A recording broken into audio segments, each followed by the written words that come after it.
Buenas tardes. Si os parece, vamos a retomar el orden del día. En esta mesa, la investigación en el orden de San Juan de Dios, por qué, para qué y perspectivas de futuro. Buenos días a todos. Yo soy Joan Comella, soy el director de Investigación, Innovación y Aprendizaje del Hospital de Sant Joan de Déu, el pediátrico de Esplugues, y director del Instituto de Investigación de Sant Joan de Déu. Es un honor daros la bienvenida a esta mesa redonda dedicada a la investigación en el marco de la Orden de Sant Joan de Déu, tal como he explicado antes. Y yo creo que refleja bien el espíritu que le queremos dar, ¿no? Una invitación a reflexionar, debatir, compartir. Y vamos a tener diferentes aspectos. Vamos a tener aspectos, digamos, de frontera al conocimiento, algunos de los cuales no descarto que puedan llegar a ser problemáticos, ¿no? o provocadores. Pero deciros también que la investigación, en el fondo, no es un lujo ni una actividad periférica. Es cada vez más una herramienta imprescindible para dar respuesta a los retos asistenciales, sociales, humanos y de salud que nos enfrentamos como institución. En el corazón de nuestra misión está el cuidado de las personas más vulnerables, como sabéis, y precisamente ahí es donde la investigación puede aportar un valor relevante y marcar la diferencia. Hoy hemos preparado, no está en el programa, como habéis visto, hemos preparado 3 ámbitos que creemos que son especialmente significativos en este marco, cada uno representado por uno de los ponentes. Vamos a hablar de enfermedades minoritarias y tratamientos con terapias avanzadas, esto que cada vez suena más, del cual nos va a hablar el doctor Juan Bueren, luego lo voy a presentar con más detalle. El auténtico reto que es la salud mental y todos sus grandes desafíos, nos va a hablar el doctor Óscar Álvarez. Luego también hemos decidido, por las condiciones que tiene la propia orden en el ámbito sociosanitario, dedicar un espacio a la gran actividad que está desarrollando Roser Alnarte en este ámbito. Y lógicamente, en todos estos ámbitos no podemos perder de vista los valores éticos y humanistas que nos definen. Y esta mirada nos la aportará Montse Esquerda, que la conocéis bien, en que ella le hemos pedido que dé una visión transversal, una visión ética de la investigación para reforzar nuestra identidad institucional. Gracias a los cuatro por vuestra generosidad en aceptar el reto, la propuesta. Tanto en nombre de la institución como en el mío propio os transmito este agradecimiento. Queremos que la mesa sea dinámica. Este es otro reto que tenemos, que sea participativa, que sea abierta. Al final estamos hablando de diálogos. Somos unas cuantas personas, no soy capaz, yo soy muy malo contando cabezas, pero somos unos cuantos. Sabéis que tenemos sesiones duplicadas. En todo caso, daros las gracias por habernos elegido y espero que podáis también contribuir a generar este diálogo y esta inspiración compartida. El formato que hemos propuesto será que cada ponente, ellos van a bajar, excepto Juan, que se va a quedar aquí, van a bajar, vamos a tener una exposición de cada uno de sus ámbitos de alrededor 15-20 minutos, mejor 15 que 20, ya lo sabéis, con un lenguaje llano, fácil, asequible. Somos conscientes que muchas de las personas que estáis aquí no sois del ámbito del conocimiento de cada uno de nosotros y por tanto les he pedido reiteradamente que hagan una exposición que se pueda entender por parte de todos. Y si queréis preguntar cuando acabe cada uno de los ponentes, lo hacéis, voy a dejar un espacio, pero no es imprescindible porque luego al final van a subir, vamos a estar otra vez los 5 y en ese será el momento en que podamos tener intercambio de opiniones, podéis preguntar a quien queráis. Si no queréis preguntar, no pasa nada, yo tengo unas cuantas preguntas preparadas, no os voy a meter en un brete, ¿de acuerdo? Y esto sería el planteamiento. Estoy seguro que el diálogo que está moderando ahora Elena Urdaneta, estoy seguro que es excelente. A mí me sabe muy mal perdérmelo. Es un auténtico reto los temas de inmigración, pero que sepáis, bueno, si no lo sabéis, que el debate va a ser grabado y que tendréis la oportunidad, los que estáis hoy aquí, de poder ver lo que se ha producido allí. Esperamos que paséis un buen rato. Dejadme que añada algunas reflexiones más antes de empezar, ¿no? La primera es, bueno, esto de la investigación en relación con la orden, ¿cómo encaja? Pues mirad, la importancia de integrar la investigación como una dimensión esencial más de nuestra misión está recogida, si no lo sabéis, os lo digo, está recogida en documentos institucionales clave, muy en particular la Carta de Identidad de la Orden Hospitalaria del 19, en su capítulo 6.3 enfatiza el valor de la investigación como pilar estratégico que complementa la asistencia, ¿no? Y reconoce que el conocimiento científico no solamente debe ser utilizado, sino que debe ser generado y orientado al servicio de la hospitalidad y la dignidad de las personas. Más concretamente, y cito literalmente, dice: la Orden no solo aprecia y favorece la investigación experimental en sus centros, sino que podrá hacerse promotora de la misma ante los entes terceros, que legítimamente la persiguen como campo institucional propio. Esta afirmación, por tanto, ratifica el compromiso de la institución no solamente con la ejecución de actividades de investigación dentro de sus centros, sino que prevé, ¿no? o propone el impulso activo como un elemento inherente a la identidad carismática. Y por tanto, en este sentido, quiero agradecer, como digo, a la Dirección General que haya decidido que en este segundo encuentro dedique una sesión a investigación. El documento, la Carta de Identidad, además, insiste en que toda actividad investigadora debe desarrollarse en un marco de responsabilidad ética, justicia social y respeto a la dignidad de la persona. La investigación no puede ser entendida simplemente como un acto técnico o académico, sino como una expresión de auténtica hospitalidad avanzada. Ahí yo creo que Montse nos va a ilustrar también en este sentido. Se subrayan además la necesidad de formar continuamente a nuestros profesionales, fomentar una cultura crítica y promover la investigación en colaboración con otras entidades científicas y sociales, asegurándose que siempre está al servicio de los más vulnerables. En definitiva, la investigación a la Orden debe ser un compromiso activo, éticamente fundamentado y que alimente y enriquezca nuestra misión de hospitalidad en el siglo XXI. Y hasta aquí la introducción y perdonad el rollo. Yo creo que tiene una profundidad importante, pero que os quiero transmitir que esto es un elemento importante para el día a día y el futuro de la institución. Entonces, empecemos. Si queréis poneros en la primera fila, y me quedo con Juan. Juan Bueren, el doctor Juan Bueren, es director de la Unidad de Innovación Biomédica del CIEMAT y del CIBER de Enfermedades Raras, y es el coordinador de la Unidad Mixta de Terapias Avanzadas del CIEMAT y del Instituto de Investigación Sanitaria de la Fundación Jiménez Díaz. El doctor Bueren fue presidente de la Sociedad Española y Europea de Terapia Génica y es miembro del Consejo Asesor de la Agencia Española de Medicamento y de Productos Sanitarios. Su investigación se ha centrado fundamentalmente en la anemia de Fanconi, entre otras, a la que ha dedicado más de 20 años a generar una terapia, y esto además le ha sido reconocido, por ejemplo, por la propia Fundación de Investigación de Anemia de Fanconi con el Distinguished Service Award. Ha liderado proyectos pioneros en terapia génica para enfermedades hematológicas y ha obtenido designaciones como medicamentos huérfanos para estas terapias tanto en Europa y Estados Unidos, y actualmente dirige ensayos clínicos que buscan la aprobación comercial de estas terapias en ambos continentes. Juan, muchísimas gracias. Sé que tu tiempo es muy caro y gracias por haber decidido acompañarnos un rato. Bueno, muchas gracias a ti y a todos los que de una o de otra manera formáis parte de la Orden, porque es impresionante.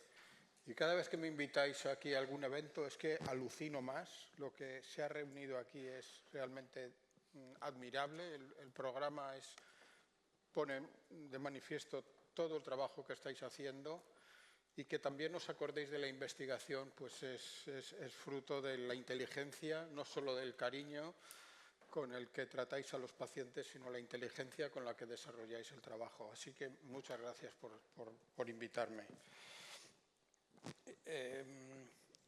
estoy encantado de haber asistido a la primera conferencia de Julián Isla, que no sé si ya se ha marchado,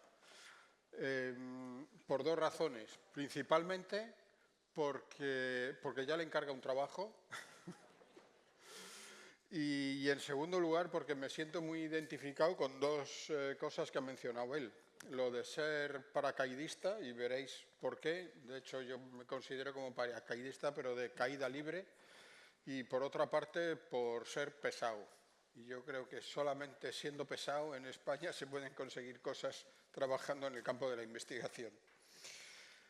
Lo que me pidieron es que os transmitiera, pues en base a la experiencia de tantos años trabajando en el mundo de la investigación, cómo se puede evolucionar un laboratorio que trabaja con ratones y haciendo biología molecular, cómo podemos pasar al paciente y más, porque hemos aprendido que después de los ensayos clínicos todavía viene un mundo que no nos podíamos ni imaginar. Y la charla pues la he llamado Terapia génica de enfermedades minoritarias de mito a realidad.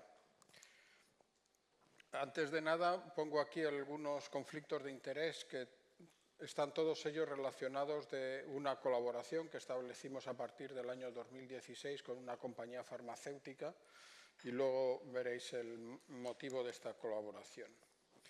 Y fue ya en el año 75 cuando uno de los padres de la terapia génica publicó este artículo que viene a decir: ¿será posible hacer terapia génica para curar enfermedades humanas? Y desde luego decía que, en su opinión, este sería el caso y que a partir de estos años tan tempranos, pues sugería invertir esfuerzos, y quien dice esfuerzos dice invertir fondos en hacer investigación para el desarrollo de terapias que puedan curar pacientes. Eso fue muy pronto. En el año 2007 ya existían evidencias claras de pacientes, la mayor parte de ellos pacientes pediátricos con enfermedades monogénicas, muchas de ellas inmunodeficientes, pacientes inmunodeficientes, los llamados niños burbuja, que se habían curado a partir de procedimientos de terapia génica, y entonces pues ya se incluyó la terapia génica como parte de los medicamentos de terapias avanzadas, y de ahí que en Europa a partir de esta fecha existiera ya una legislación exclusiva para el desarrollo de medicamentos de terapia génica, porque son medicamentos que tienen, bueno, algunas complejidades particulares y han de tratarse de una manera muy especial.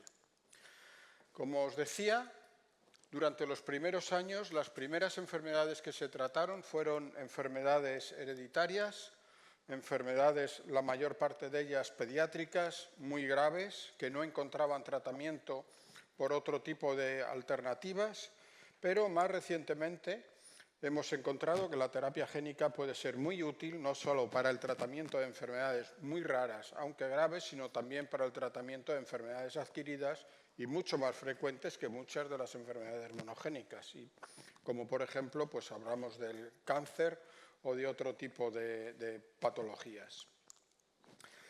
¿Esto cómo se hace? Pues desde el punto de vista práctico es muy fácil hacerlo. Lo hacemos a través de vectores. En el 99% de los casos los vectores que utilizamos son virus modificados genéticamente para que no sean patógenos para los humanos, pero que sí utilicemos la capacidad que la naturaleza ha dado a los virus de infectar células. Y quien dice infectar dice que pueden integrar secuencias de los virus en el genoma humano. De manera que lo que hemos hecho ha sido manipular estos virus y en lugar de facilitar que inserten secuencias típicas del virus, hemos facilitado que inserten genes terapéuticos. Que cuando a un paciente, por ejemplo, le falta el gen de la adenosina desaminasa y hace que este paciente tenga una inmunodeficiencia severa combinada letal, podamos insertar en este virus el gen que le falta al paciente y utilizar todos los efectos positivos que puede tener un virus para curar al paciente. Esto, como os digo, en la mayor parte de los casos son vectores virales, pero ahora hemos aprendido a hacerlo también poco a poco con vectores que son no virales y van a ser en el futuro vectores mucho más ventajosos desde el punto de vista económico frente a los complejos virus, obviamente por cuestiones de seguridad. ¿Y cómo se están curando pacientes hoy en día a través de terapia génica? Pues hay básicamente dos maneras de hacerlo. Hay una primera manera que se hace a través de sistemas de terapia génica in vivo, es decir, directamente el virus modificado genéticamente se introduce en los tejidos del paciente. Si se trata de una enfermedad neuromuscular o neurodegenerativa, se puede inyectar en sangre o directamente en el músculo. Y para ello normalmente se utilizan virus que son altamente infectivos in vivo. Aquí veis AAV, es un tipo de virus parecido de alguna manera a los virus con los cuales se nos administró la vacuna del COVID, pero más sencillos. Estos virus no se integran en el genoma del paciente. Por lo tanto, las células a las cuales transmiten la información genética han de ser células que se dividan poco, como el cerebro, porque si se dividieran mucho, se irían perdiendo las copias del virus terapéutico. Hay otros tejidos, sin embargo, que se dividen mucho, la médula ósea, la piel. La médula ósea tiene las células madre que generan células en sangre. Entonces, si insertamos un gen, pero no en el genoma, a medida que estas células se vayan diluyendo, las copias del vector terapéutico se irán perdiendo. Y para esto se descubrieron una serie de virus que así se integran en el genoma de la célula. Y esto es muy importante. Y ahora vamos a ver por qué. Vamos a ver algunos ejemplos para que veáis cómo, a lo largo de los años, hemos evolucionado en el mundo de la terapia génica para el tratamiento de enfermedades minoritarias altamente graves. Y un ejemplo paradigmático es el tratamiento de los niños con atrofia muscular espinal. Aquí veis, esta es una enfermedad mortal, pero gracias a la terapia génica, se mostró por primera vez en este ensayo clínico de los pacientes, se va recuperando las características que tiene un individuo sano a lo largo de los meses después de haber administrado el virus que le transmite al paciente el gen que le faltaba. Y esto no solamente ocurrió en un ensayo clínico, esto se presentó, los resultados de este ensayo clínico, la farmacéutica que los licenció lo presentó a las agencias reguladoras en Estados Unidos y en Europa y obtuvieron la autorización de comercialización, como cualquier otro fármaco. Y así se obtuvo la autorización de un fármaco que se llama Zolgensma, que en el momento de la comercialización era el fármaco más caro que existía. 1,9 millones de dólares por tratamiento. Pero son tratamientos que han de ser únicos, están diseñados para curar al paciente de por vida. Esa es la gran diferencia respecto a otros fármacos. Se empezó con enfermedades muy sencillas, pero muy poco prevalentes, pero muy graves. Pero hasta ha llegado a enfermedades mucho más prevalentes, como la hemofilia. ¿Cuál ha sido el cambio del tratamiento convencional que se hace de los pacientes hemofílicos? Pues básicamente el cambio no es tan grande. A lo que estamos acostumbrados en la farmacia de hoy en día es a utilizar un medicamento que es la proteína que se produce como consecuencia de la modificación genética de bacterias a las cuales se les ha incorporado el gen que le falta a estos pacientes, por ejemplo el factor 8 en el caso de la hemofilia A. De estos bioreactores se produce la proteína, se purifica la proteína y los pacientes se tratan de por vida con la administración de la proteína recombinante. Lo que ha conseguido la terapia génica es que el bioreactor sea el paciente. Hemos pasado de esos bioreactores al paciente y para ello se utilizan los vectores virales que poseen el mismo gen que se utilizaba para modificar una bacteria, pero ahora este vector se administra endovenosamente, el virus va al hígado y el hígado comienza la manufactura de la proteína del factor 8 y eso habrá de producirse, está contemplado para que se produzca de nuevo durante toda la vida del individuo. Tratamientos únicos pero lógicamente también tratamientos extremadamente caros. En el caso de la hemofilia es posible que el coste del tratamiento esté del orden de los 4 millones de euros por tratamiento.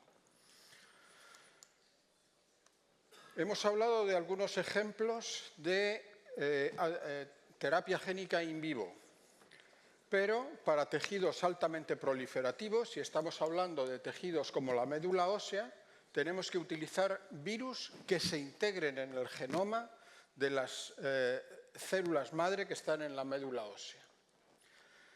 El sistema hematopoyético, el sistema responsable de generar células sanguíneas, está en la médula ósea, y en la médula ósea solamente del orden de una célula de cada millón la reconocemos como célula madre. Estas células madre son las únicas que hay en todo el organismo que son capaces de autorrenovarse y de formar cualquier tipo de célula que circula por la sangre. De manera que da igual que se hable de una enfermedad de los glóbulos rojos o de los glóbulos blancos. Si corregimos la pequeña proporción de células madre que están en la base de todo el sistema, seremos capaces de curar cualquier enfermedad de las células de la sangre. Y podremos curarla de por vida, porque a través de procesos de autorrenovación estas células viven durante toda la vida de un individuo. Esto lo aprendimos de los trasplantes de médula ósea. En este caso, podemos pensar en un paciente con una inmunodeficiencia. La terapia clásica consistía en obtener células madre de un donante compatible. Se le transfundían las células, normalmente después de un proceso de quimio o de radioterapia, y como consecuencia de este trasplante, las células madre del donante sanos iban a la médula ósea y empezaban a generar sangre no afectada. Con la terapia génica hacemos casi lo mismo. La diferencia está en que el donante es el receptor. Aquí al paciente es al que se le recogen las células madre y lo único que tenemos que hacer en el laboratorio es insertarle el gen que le faltaban a estas células madre. Esto se hace en salas blancas especiales, integramos el gen terapéutico en el genoma de estas células madre y una vez hecha la modificación genética de la célula, se le infunde como si se tratara de un trasplante alogénico, de un donante sano. Pero ya las células son sanas, pero son del propio paciente, con lo cual se evitan todos los problemas de rechazo o todos los problemas de que haya muchos pacientes que no tengan un donante compatible. En una revisión que hizo en el año 23 Donald Cohn, un investigador pionero en el campo de la terapia génica, ponía de manifiesto que a día de hoy existen 15 estudios clínicos relacionados con enfermedades de la sangre que han puesto de manifiesto evidencias claras de beneficio clínico. Tenéis aquí las 15, no vamos a mencionarlas, pero 3 de ellas han sido desarrolladas por nuestro laboratorio. Claro, esto lo empezamos pues, cuando yo era casi estudiante. Nos ha llevado la tira de años hasta que hemos visto que esto podía ser realidad. Pero afortunadamente los periodos se van acortando de manera muy, muy significativa. Voy a poneros, bueno, este es el ejemplo paradigmático del que os hablaba al principio, el tratamiento de los niños burbuja, que les faltaba el gen de la adenosina desaminasa.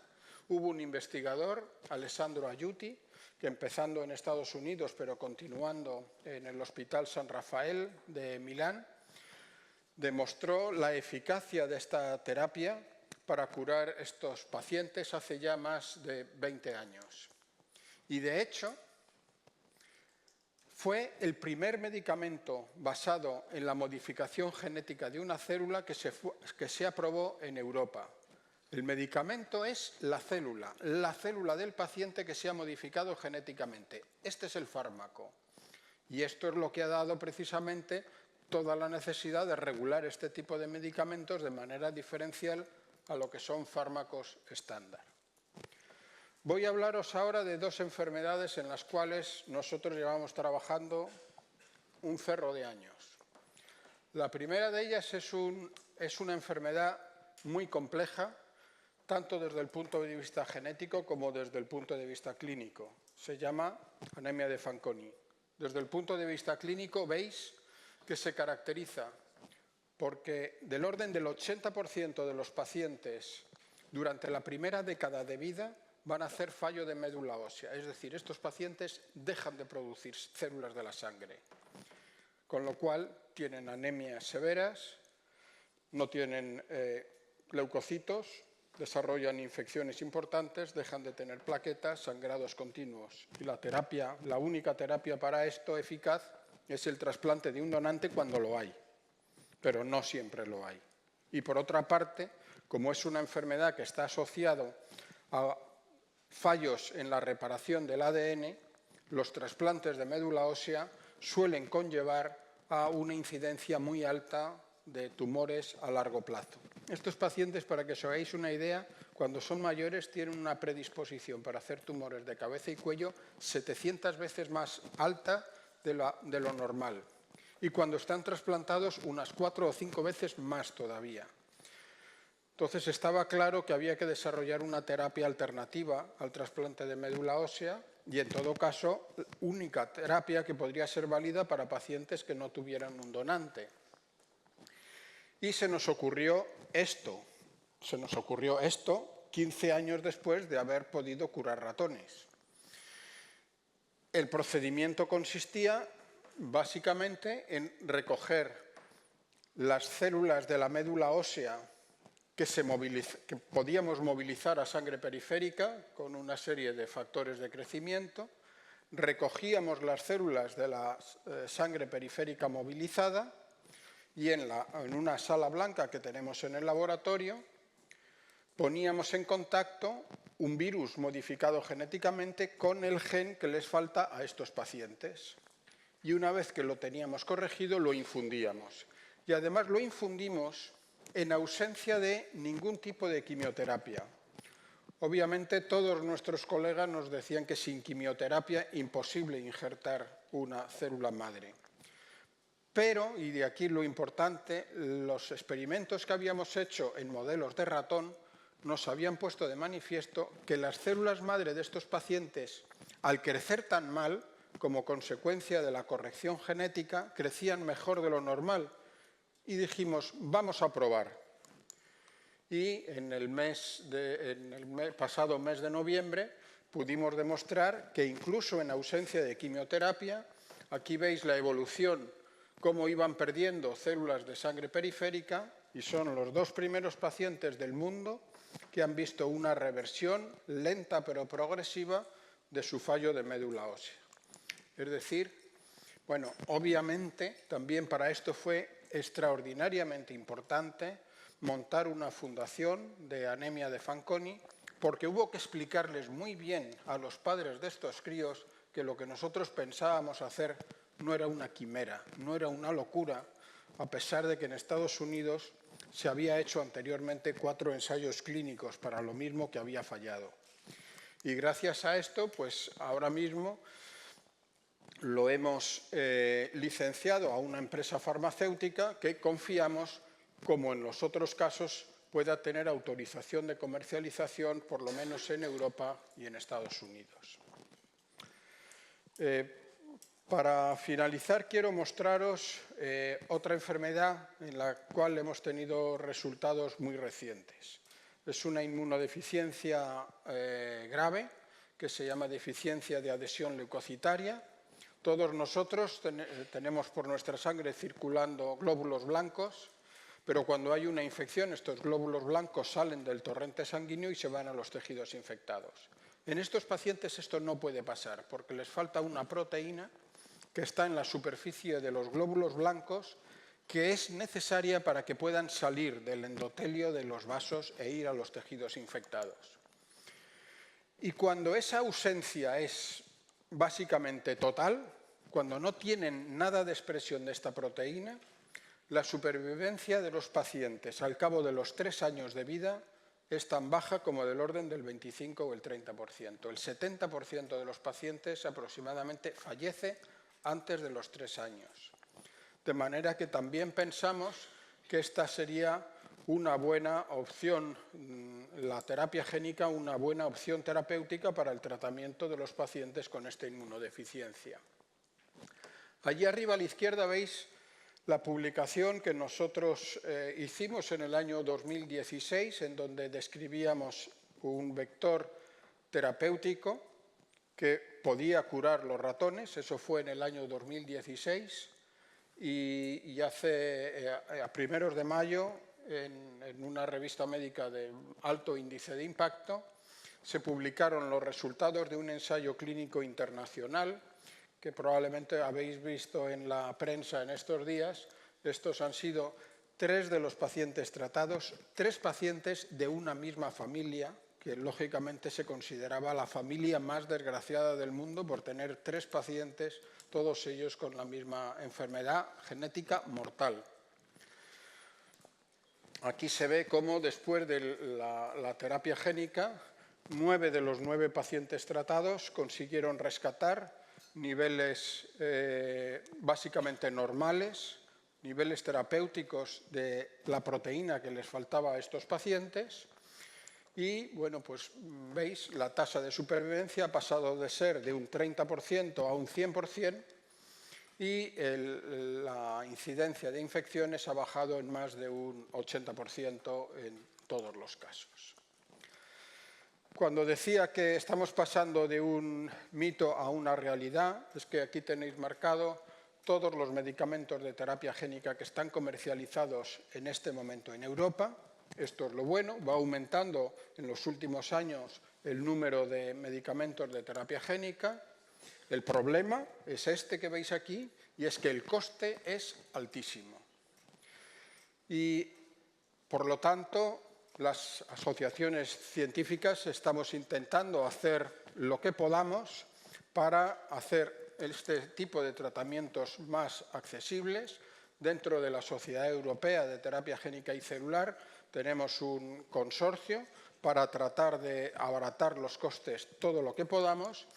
Y, sin duda, pues también a nivel académico hay modelos bien interesantes, como los que está haciendo el propio Hospital San Rafael, de cuando a una farma no le interesa, al tratarse de una enfermedad rara, la comercialización de un determinado producto, recuperarlo para un sistema non-profit.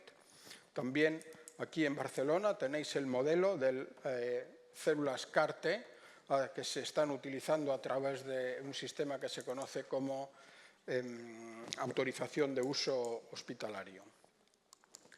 Con esto, simplemente terminar agradeciendo a las muchísimas personas, investigadores clínicos, asociaciones de pacientes que son necesarias para pasar del ratón al paciente, y, sin duda, a nosotros nos ha sido esencial el establecimiento de una colaboración que fue, os podéis imaginar, muy compleja entre instituciones públicas privadas españolas con una empresa farmacéutica.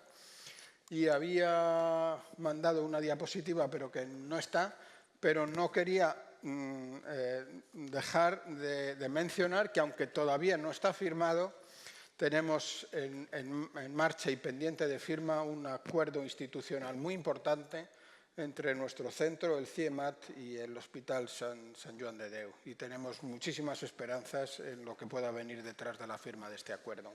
Muchas gracias.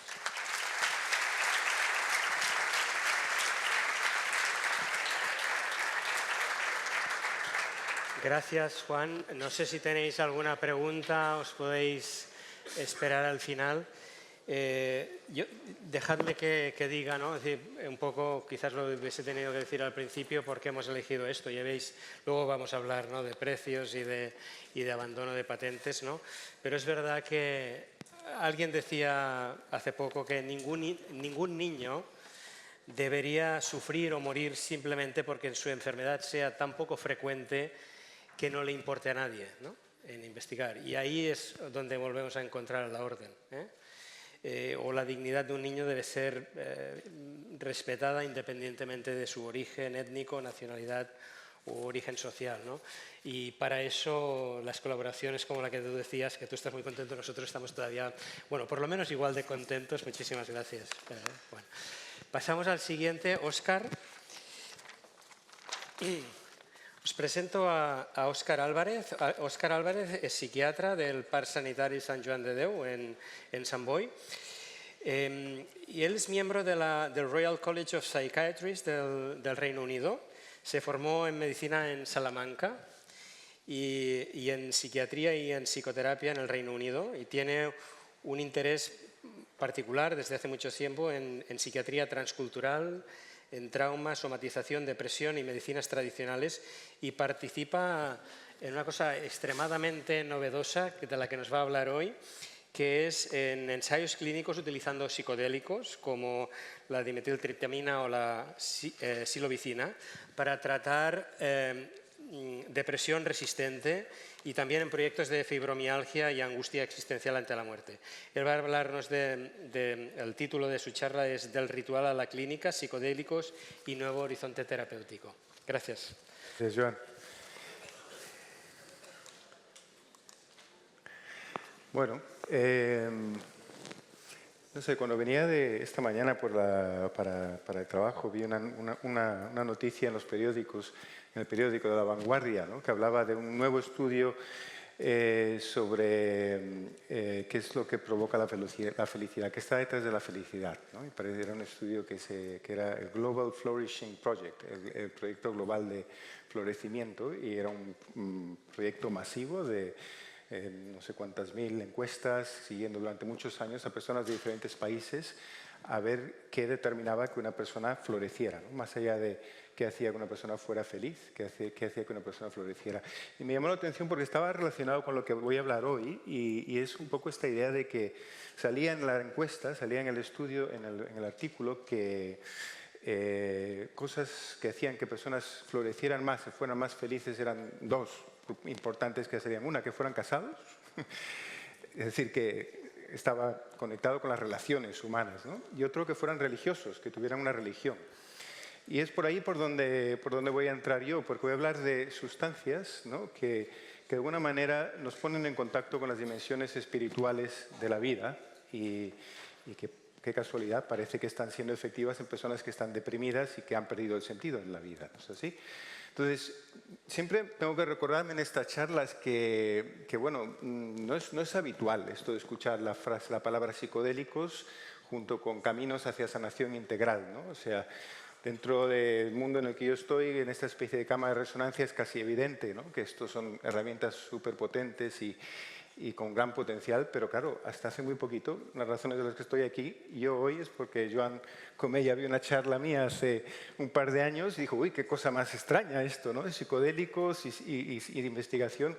Y es que en realidad aún hay mucho estigma detrás de estas sustancias, mucha conexión con el mundo de los hippies, con el mundo del abuso de drogas, entonces no deja de ser extraño y llamativo. Entonces, bueno, decir un poco, pongo ahí que quizás lo que se llaman drogas sea otra forma de gracia, una que cuando uno honra con humildad y cuidado despierta el amor que sana y la luz de la sabiduría. Esto es especialmente real para los psicodélicos, pero creo que también, ¿no?, sabemos todos de otras drogas como la cocaína, ¿no?, un anestético local, la heroína, que son drogas de abuso, pero cuando se usan con respeto y con cuidado, pues mira, son muy potentes en aliviar el sufrimiento de muchas personas. Quería empezar un poco con una visión que nos debe hacer reflexionar, ¿no? Está muy hablado, muy dicho esto de que la gran crisis de la salud mental, pero estas cifras creo que son llamativas si realmente ponemos atención, ¿no? 350 millones de personas con depresión en el mundo, 1.100 personas con trastornos mentales, 1.100 millones de trastornos mentales en el mundo.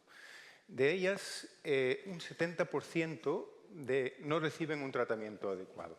Estos porcentajes oscilan entre el 35 y 50 en países desarrollados y hasta el 85% en países no desarrollados, pero es una barbaridad, ¿no?, si lo piensas. Y si lo piensas, sobre todo desde la perspectiva del psiquiatra de trincheras, que yo me considero un psiquiatra de trincheras, y ves el sufrimiento de cerca, mano a mano, de lo que es una persona con depresión profunda, lo que es una persona con ansiedad, con trauma importante. Bueno, es una cantidad de sufrimiento no atendido por nuestra sociedad que es una barbaridad.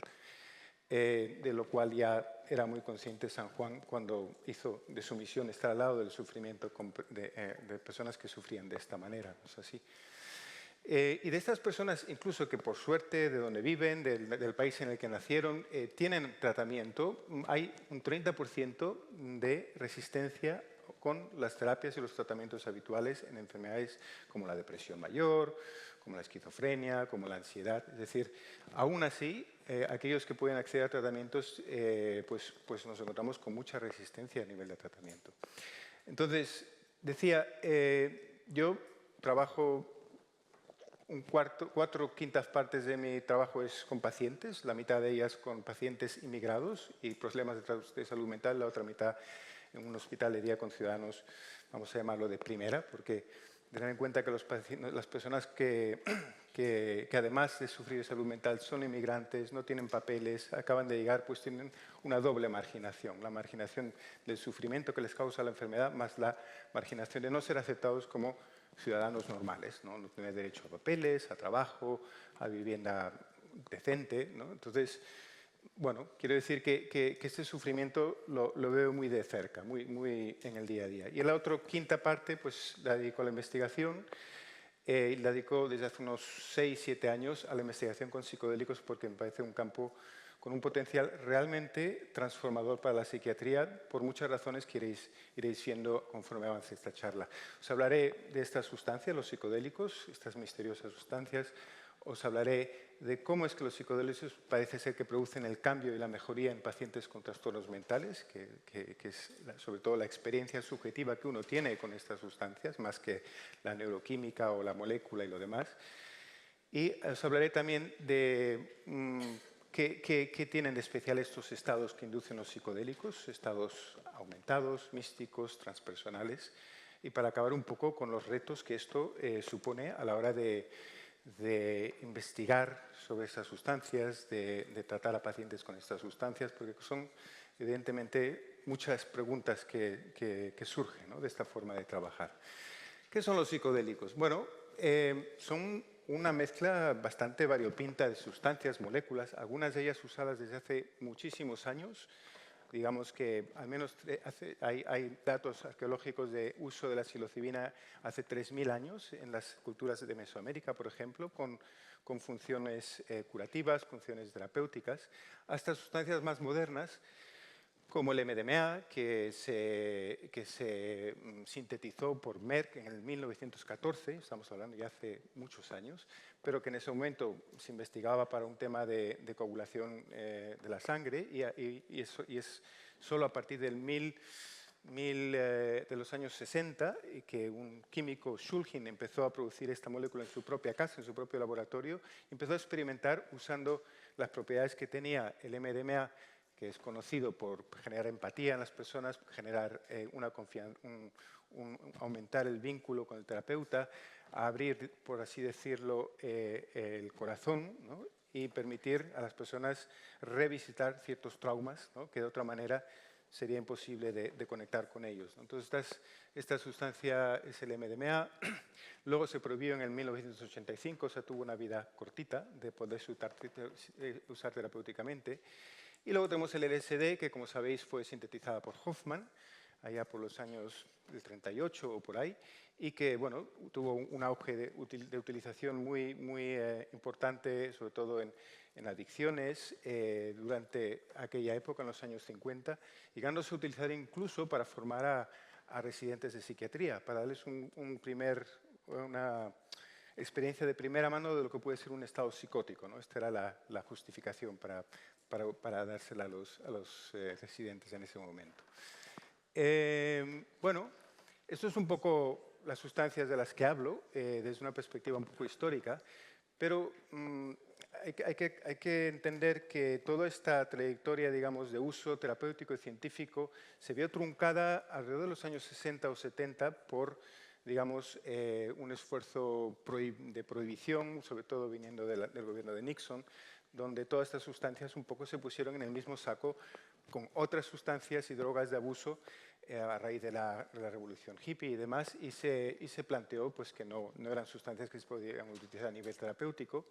y que de hecho podían ser incluso peligrosas, ¿no? A partir de un par de casos que tuvieron mucha influencia mediática. Entonces, este parón duró unos 30 años, desde los años 60, 70, como digo, hasta más o menos el 2004 o así, que empieza otra vez a reactivarse la investigación seria con esas sustancias, sobre todo en un contexto pues, el que habíamos mostrado antes, de un gran secano de alternativas válidas, revolucionarias o avanzadas dentro del tratamiento de las enfermedades mentales. Nos habíamos quedado en los 50 con los mismos 4 o 5 antidepresivos, mismos 4 o 5 antipsicóticos y no se ha avanzado desde ahí en cuanto a tratamientos realmente revolucionarios. Entonces, un par de científicos valientes pues dijeron, vamos a revisitar estas sustancias a pesar del riesgo político que esto constituía, y se empieza a hacer investigación con métodos modernos, con métodos actuales, randomizados, doble ciegos, adecuadamente. Y empiezan a surgir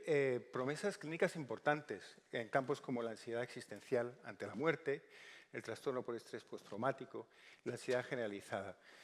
Vemos, por ejemplo, estudios en el Johns Hopkins desde el 2011 al 2020 que demostraron que la psilocibina puede reducir significativamente el miedo a la muerte, la ansiedad y depresión, con mejoras sostenidas para hasta más de 6 meses después de 1 o 2 administraciones de la psilocibina. Esto es muy importante recordar. Hablamos de tratamientos, como antes hablaba nuestro compañero, únicos, pero que tienen el potencial de cambiar la vida de la persona en el largo plazo, en vez de requerir tratamientos continuados por años y años, ¿no?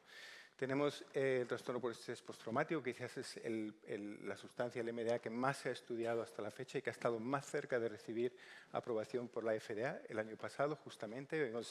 Se habían conseguido ensayos de fase 2, de fase 3, con resultados espectaculares. Vemos ahí 68% de pacientes dejaron de cumplir criterios de trastorno por estrés postraumático tras 3 sesiones con MDMA. Esto no es pacientes postraumáticos al uso, estamos hablando de pacientes con estrés postraumático grave, que han intentado psicoterapia, que han intentado medicación, que se encuentran, son inválidos, que han dejado de trabajar, que han perdido sus relaciones, y con 3 sesiones de MDMA, 68% ya no cumplía criterios de trastornos por estrés postraumático. No estamos hablando aquí de cosas pequeñas, son realmente pasos gigantescos a nivel de avance en el tratamiento de estas enfermedades que producen tanto sufrimiento.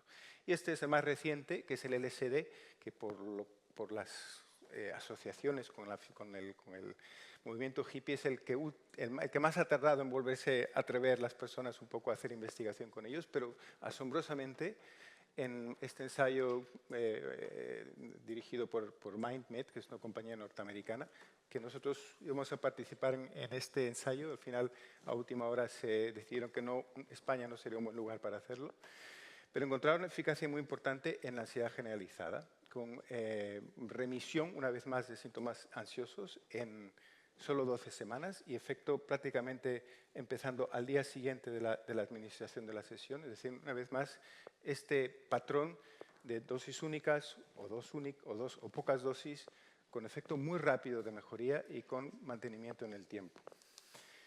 Este otro ejemplo que os pongo aquí es un ensayo que creo que tiene importancia significativa, porque es el ensayo más grande hasta la actualidad que se ha hecho usando un psicodélico para tratar una enfermedad mental con 233 pacientes. Fue un ensayo multisite, más de 24 centros a lo largo del mundo. Uno de los centros fuimos nosotros, aquí en Sant Joan de Déu. Yo fui el investigador principal para este ensayo aquí, y pudimos descubrir que una dosis única de 25 miligramos de psilocibina producía una remisión rápida en un 30% de pacientes con depresión resistente al tratamiento. Es decir, depresión que no mejora con tratamientos convencionales, ¿no? Y un 30% de esos mejorando con una única dosis y con mejora prolongada a lo largo de las 6, al menos entre 6 y 12 semanas, que es a lo que pudimos llegar en este ensayo. Ahora, en el ensayo que estamos actualmente, de fase 3, buscamos hacer un seguimiento mucho más prolongado de hasta un año para ver si realmente estos beneficios se conservan, y estamos dando hasta 4 dosis en vez de una para ver si este 30% pues, se puede convertir en un 50 o en un 60% de mejoría o de remisión en pacientes con depresión resistente. ¿Qué es interesante aquí cara a cómo funcionan estas sustancias, estas medicinas? Pues parece ser que lo que es fundamental en la mejoría del paciente no es si el receptor, si la sustancia según el receptor A o el receptor B o la dosis es A o B, sino que tiene que ver con la experiencia subjetiva del paciente. Esto es un movimiento, ¿no? de una conceptualización más bioquímica, biológica, biomédica de lo que cura, ¿no? Creo que está interesante el contraste entre la charla anterior y esta, porque están prácticamente a polos opuestos, ¿no? Mientras que aquello es todo fisiológico, todo químico, aquí resulta que lo cambia es la experiencia subjetiva. ¿Y la experiencia subjetiva de qué depende? Bueno, pues depende de muchas cosas, además de la sustancia que uno toma. Depende de dónde uno esté, de con quién esté, de con qué intención llega al sitio, de toda la historia que el paciente trae detrás de sí. Todo esto va a determinar la experiencia subjetiva que tiene el paciente. Y no solo cualquier experiencia subjetiva, pero las experiencias subjetivas místicas son las que son más instrumentales en producir este cambio y esta sanación y esta mejoría de síntomas.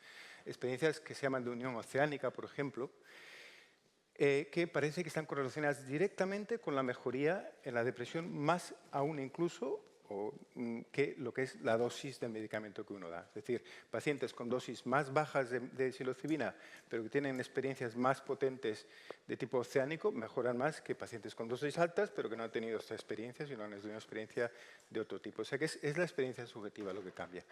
Entonces, hablamos más allá de la sustancia, el entorno y la intención, que es lo que llamamos el set y el setting.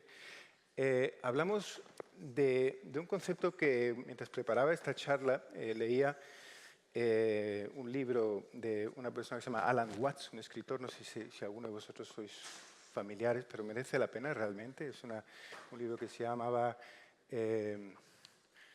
La cosmología gozosa, era el nombre. Pero, bueno, es un muy buen escritor y muy buen comunicador, y explicaba cómo hay ciertas experiencias que los seres humanos somos capaces de acceder que tienen que ver con liberarnos de nuestras mentes. Liberarnos de nuestras mentes, ¿qué quiero decir con eso? Pues liberarnos de los conceptos, de las frases, de las palabras que nos decimos, de las historias que nos contamos, de la identificación con nosotros mismos. Pues me parece ser que cuando accedemos a este estado mental en que podemos trascender todas estas cosas que os digo, encontramos una libertad que él dio por llamar la cuarta libertad, ¿no? Que no sé si sabéis, en la Constitución de los Estados Unidos se consideran 4 libertades, 3 libertades fundamentales: la libertad de expresión, la libertad de culto y la libertad de los estados de necesidad, ¿no? Que un poco, ahora cualquiera diría que Trump está detrás de estas libertades, pero bueno, esto es lo que se suponía que los padres de la Constitución querían ofrecer, digamos, a todos los ciudadanos. Uy, vamos muy mal entonces. Bueno, pues esto, es que me enrollo, perdón. Entonces, vamos a avanzar un poquito. Entonces, hablamos de experiencias místicas, estados de conciencia expandidos que son curativos. No es la primera vez, ¿no?, que se estudia esto. Ya James Williams, que es un psicólogo, médico y filósofo, que fue prácticamente el fundador de la psicología actual, moderna, con la que estamos, ya habló, ¿no?, de que nuestra conciencia habitual no es más que una entre miles de posibles conciencias a las que podemos acceder. Y esa conciencia actual está separada de las otras conciencias por una membrana muy fina, y que se puede hacer este traspaso a través de diferentes estímulos, por así decirlo, ¿no? Esto ya lo sabían los místicos cristianos, ¿no?, que tenían acceso a este tipo de experiencias a través de la oración, los monjes budistas hinduistas a través de técnicas meditativas, chamanes y curanderos que ya trabajaban con las plantas que estamos empezando a investigar ahora hace más de 3.000 años, como decía yo, y ahora los investigadores modernos estamos viendo que sustancias como el 5-meO-DMT, el MDMA y la psilocibina pueden ser este estímulo que nos da acceso a estos estados de conciencia ampliados que nos permiten liberarnos de ciertas formas de sufrimiento. ¿Qué son entonces los psicodélicos? Podríamos preguntarnos. ¿Son medicinas? ¿Son drogas? ¿Son sacramentos? Yo diría que, empezando por una definición por exclusión, ¿no?, podríamos decir que no son narcóticos, no son intoxicantes, no son energizantes, no son anestéticos ni tranquilizantes tradicionales, sino más bien son una especie de llaves bioquímicas que abren experiencias completamente nuevas, más allá de palabras y conceptos convencionales. Su efectividad subjetiva se podría comparar un poquito con las psicoterapias habituales que utilizamos en psiquiatría, ¿no? Donde la sanación ocurre a través de cambios de la subjetividad. Y podríamos quizás plantearlo como una psicoterapia con esteroides. Esta la voy a pasar. Ya terminando, hablar un poquito de qué retos nos plantean estas nuevas terapias, estas nuevas formas de sanación. Y quizás empezar porque se presentan nuevos paradigmas científicos, ¿no? O sea, cómo usamos los paradigmas que conocemos habituales para estudiar estados de conciencia que precisamente trascienden lo que sería la noción de un mundo material que está separado de nosotros, ¿no? Y estamos hablando realmente de cosas que son muy difíciles de poner bajo el microscopio, tanto a nivel de escalas que lo estudien como a nivel de descripciones del paciente. Se plantean problemas, por ejemplo, de cara al consentimiento informado, ¿no? ¿Cómo preparas a una persona a entrar en una experiencia de estas cuando no hay forma realmente de transmitir realmente lo que sucede ahí, ¿no? Entonces, aunque las personas te digan que sí, realmente no saben a lo que se enfrentan. Es imposible. Hace poco teníamos un dilema en uno de los ensayos que estamos haciendo en San Joan con 5-MeO-DMT, en que, bueno, ¿qué pasa si un paciente acaba de entrar en el viaje? El viaje se supone que se le da 2 administraciones de 5-MeO-DMT y a mitad del ensayo dice que ya no quiere más porque lo está pasando muy mal. ¿Qué pasa con el consentimiento anterior? Tenemos que volverlo a hacer. Está en la capacidad de volver a firmar un consentimiento, está en un estado completamente... O sea, podéis imaginar toda una serie de retos y dificultades que se despiertan cara al consentimiento informado. Formación. ¿Quiénes son las personas preparadas para acompañar a una persona en un cambio radical, transformacional? Muchas veces, muchas personas equiparan una experiencia con psicodélicos como la experiencia o una de las 2 experiencias más importantes de toda su vida. ¿Qué persona está preparada? ¿Un médico? ¿Será un psicoterapéutica? ¿Tendrá que ser un acompañamiento espiritual? ¿Una persona que tenga todos estos conocimientos de alguna manera? ¿Un equipo multidisciplinario que pueda? En fin, hay todos ciertos temas cara a problemas de formación de terapeutas. Y por último también se presenta el tema de la relación con las culturas tradicionales que han trabajado con estas sustancias por miles de años, que tienen un conocimiento acumulado grandísimo, y cómo nos relacionamos, cómo aprendemos de ellos desde el respeto, ellos de nosotros, y podemos aprovechar este conocimiento cara a pacientes. Y acabo, ¿no?, con una visión de futuro. Imaginemos un sistema de cuidado donde sanar el alma no es un ideal, sino una práctica clínica y espiritual cotidiana. Que seamos todos instrumentos de sanación, incluso por caminos desconocidos. Gracias.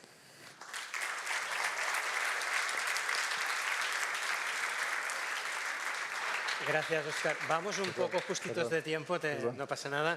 Como hemos dicho, dejamos para el debate el final. Bueno, ahora vamos a cambiar, Rosé, si quieres subir, por favor.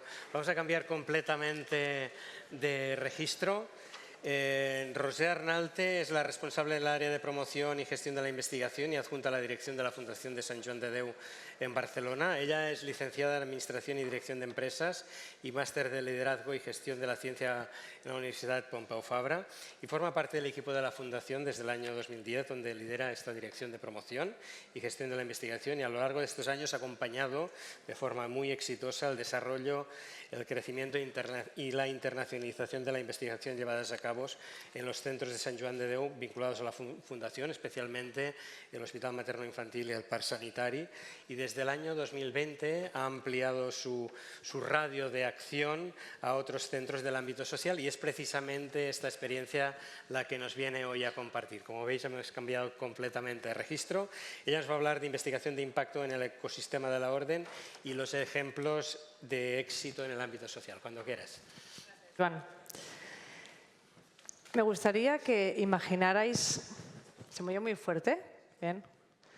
2 centros, 2 hospitales, los 2 con personal, ¿no?, altamente vocacional, con experiencia, con dedicación, compromiso, pero en uno se realiza investigación, se cuestionan las cosas, se evalúan, se miden, se innova, y en el otro se trabaja también con calidad, pero no se repite el conocimiento ya existente. Un reciente estudio del National Health Service de Inglaterra demuestra que estos centros con alta actividad de investigación son percibidos, no solo tienen mejor resultado asistencial, sino también obtienen mayor satisfacción por parte de los pacientes y también de sus profesionales. Ahora, por ejemplo, pensemos en el ámbito social. Un centro de atención a personas con discapacidad o un centro residencial. ¿Qué pasa cuando incorporamos la investigación en estos centros? Si medimos el impacto de nuestras intervenciones, si diseñamos nuevos modelos de atención conjuntamente con las personas a las que dirigimos nuestra actividad. Investigar no es solo un lujo, ¿no?, de los centros académicos, de centros altamente especializados como lo que hemos visto aquí y con los que también contamos dentro de la Orden. Investigar también es una manera de cuidar mejor y de avanzar sin dejar nadie atrás. Por eso mi primera reflexión era esta, ¿no? Los centros que investigan no solo curan o cuidan, también están transformando esa realidad. La segunda idea va relacionada con lo que comentaba ahora, ¿no? Cuando pensamos en investigación, muchas veces pensamos en grandes equipamientos, laboratorios, ratones y pipetas, ¿no?, Pollata. Pero investigar al final es hacerse preguntas, buscar esas respuestas con un método y un proceso sistematizado y riguroso y poder obtener conocimiento validado y confiable. Por tanto, cada centro tiene esa posibilidad de incorporar esa cultura de investigación, ¿no?, de generar esas preguntas, ese conocimiento. Por tanto, la investigación es posible a la medida de cada uno, de sus posibilidades, y es valiosa en cualquier centro, porque nos añade un valor en el desarrollo de nuestra misión. Lo que voy a comentar ahora es un poco tres elementos, ¿no?, en relación a la investigación: los beneficios, cómo implementarla y algunos ejemplos del ámbito social, como comentaba Joan. En relación a los beneficios, un poco ya los hemos comentado antes, ¿no? Mejoramos la calidad asistencial y fomentamos la innovación en servicios. Al final estamos generando una evidencia y tomando decisiones en base a la evidencia y no solo a la intuición. Y luego genera, ¿no?, la innovación en nuevos servicios, nuevos modelos de atención que podemos desarrollar con las personas atendidas y poder afrontar los retos que nos vamos encontrando, ¿no?, de envejecimiento, exclusión social, salud mental. Luego incrementa la satisfacción de la persona atendida, y esto en dos vertientes. También hay estudios recogidos, ¿no?, que la sociedad valora más los centros que realizan investigación porque se asocian con centros de excelencia y que tienen una responsabilidad con la sociedad. Y además, cuando hacemos investigación involucrando a las personas, damos voz a sus necesidades, a su problemática y también le damos esa visibilidad, ¿no?, que también necesitan y desarrollamos soluciones para ellos de manera personalizada. Por último, también favorece la atracción y la fidelización del talento.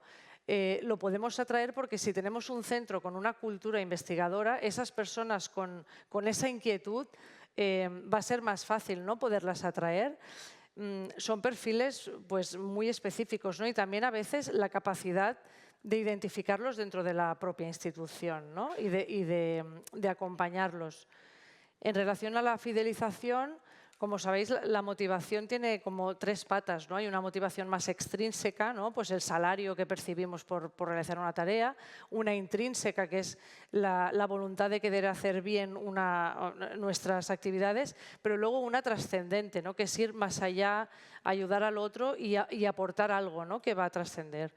Ya trabajamos en una entidad, ¿no?, que incorpora mucho las tres patas, ¿no?, de la motivación y por el propósito que nos mueve, pero es verdad que la investigación ahonda más, ¿no?, en este sentido de trascendencia y, por tanto, favorece esa fidelización del talento. ¿Cómo podemos implementarla en nuestros centros?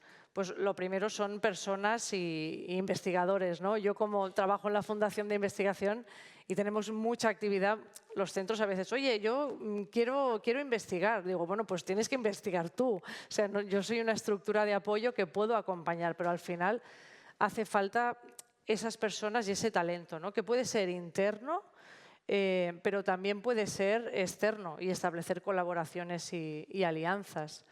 Luego la estrategia, ¿no? El centro lo tiene que tener como una actividad importante, o sea, tiene que reconocer ese valor que comentábamos al principio, incorporarlo como una actividad a fomentar y alentar en el centro. Y, cómo no, recursos, ¿no? Porque al final el plan estratégico del centro, o sea, mira el presupuesto y te diré dónde está la estrategia del centro, ¿no? Por mucho que, por ejemplo, pues entidades como la mía nos dedicamos a la búsqueda de financiación y hay muchos recursos externos, la investigación siempre tiene un coste interno, porque al final tienes personas que están pensando en esa tarea, ¿no? Es importante, yo creo, que se vea como esa dedicación y esa apuesta no como un coste, sino como una inversión que luego tiene retorno intangible a la institución.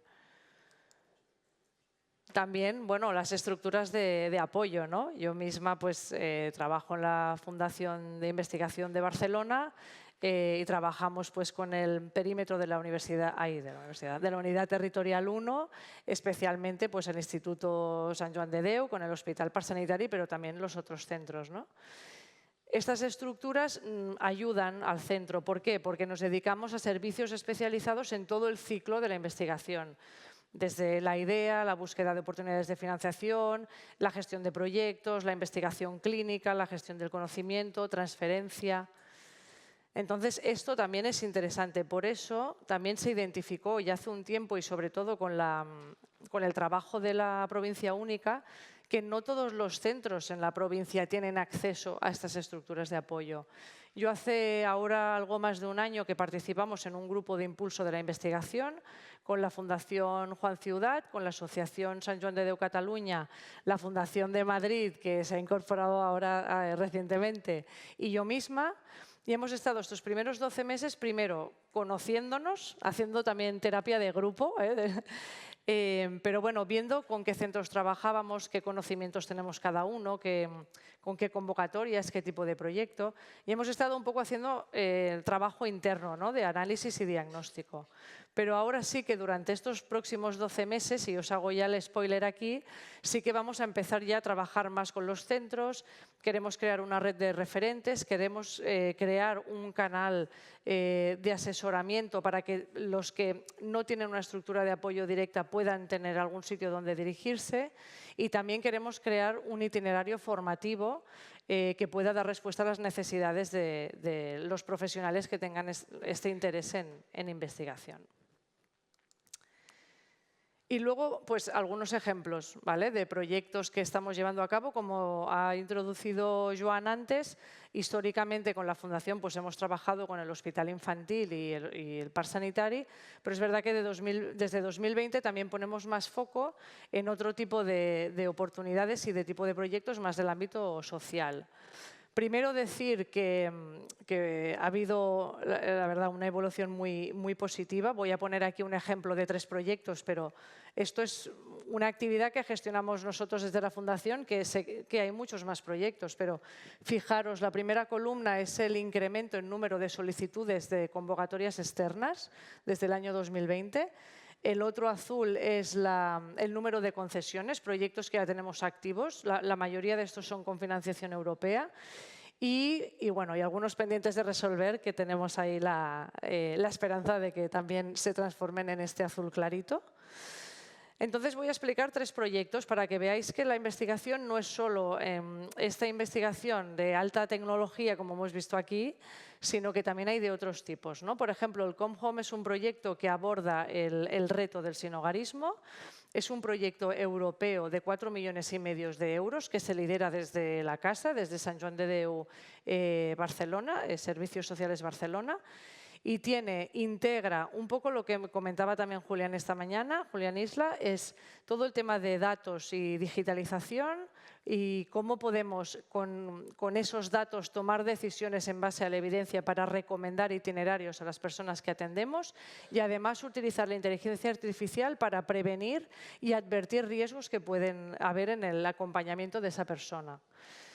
¿Qué impacto esperamos con este proyecto? Aquí hay 10 entidades de toda Europa. Esta es la foto del kick-off meeting que se hizo aquí en Nord de la Vila, en Barcelona.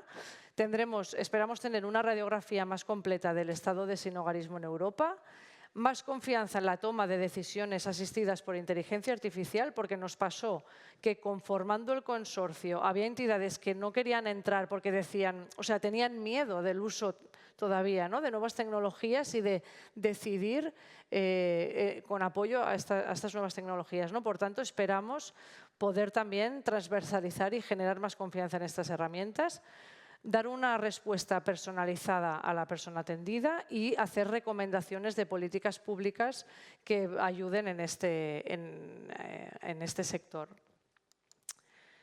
Otro proyecto, que es el Empower Youth, que aquí es cuando me di cuenta que ya no entro en el concepto de youth, porque el acrónimo me costó de entender. O sea, este de arriba es el acrónimo del proyecto. Yo digo, hostia, se han equivocado, no lo pillo, pero no, ellos sí que lo entienden. Es un proyecto de también una convocatoria europea liderado por Paula Cristóbal, en este caso de Parsanitari, a la convocatoria CERF, que es de Ciudadanos, Igualdad, Derechos y Valores. Y aquí lo que se quiere promover es combatir la islamofobia en Europa. Entonces, hay muchos grupos focales con jóvenes musulmanes de origen magrebí, en este caso, entre 18 y 30 años, y lo que se quiere es fomentar que ellos puedan participar en discursos, en el debate público, fomentar su rol como líderes y disminuir la percepción que tienen actualmente y disminuir la islamofobia. Entonces, empoderar y capacitar a jóvenes, conciencia social y visibilidad, incidencia política y territorial y también hacer un cambio social sostenible. Y en este caso, este es un proyecto todavía no concedido, pero me gustaba también destacarlo porque lo hemos estado trabajando últimamente en colaboración con el CETIN Tech Surveys y nuestra fundación y también otros CETs. Era otro ejemplo que me parecía bueno porque es para desarrollar nuevos criterios e indicadores de impacto social de la actividad de los centros especiales de empleo. Entonces, aquí también, junto con usuarios y familias y los profesionales, pues desarrollar, ¿no?, todo un seguido de indicadores de impacto social, pues para generar evidencia cuantitativa y cualitativa de la actividad que se hace en los centros especiales de empleo, conocer el valor real de estas intervenciones y también avanzar en políticas de gestión responsable en estos grupos de interés.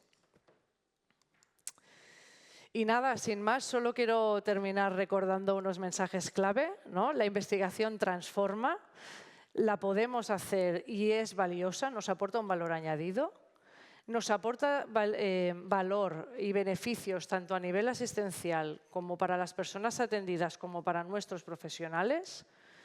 Ya estamos en el camino, la mayoría de vosotros ya estáis en proyectos y tal, y simplemente estos mensajes son también para alentar a seguir en este desarrollo y que existen estructuras de apoyo a vuestro servicio y que todavía vamos a dar más pasos adelante para que estemos más cerca y que podamos ayudar en esa colaboración. Por último, quería terminar con esta frase, ¿no? Un centro que investiga no solo responde al presente, sino también construye futuro. Y si me dejáis, también creo que es una manera de interpretar la hospitalidad, ¿no? Y que sea una hospitalidad creativa e imaginativa. Muchas gracias.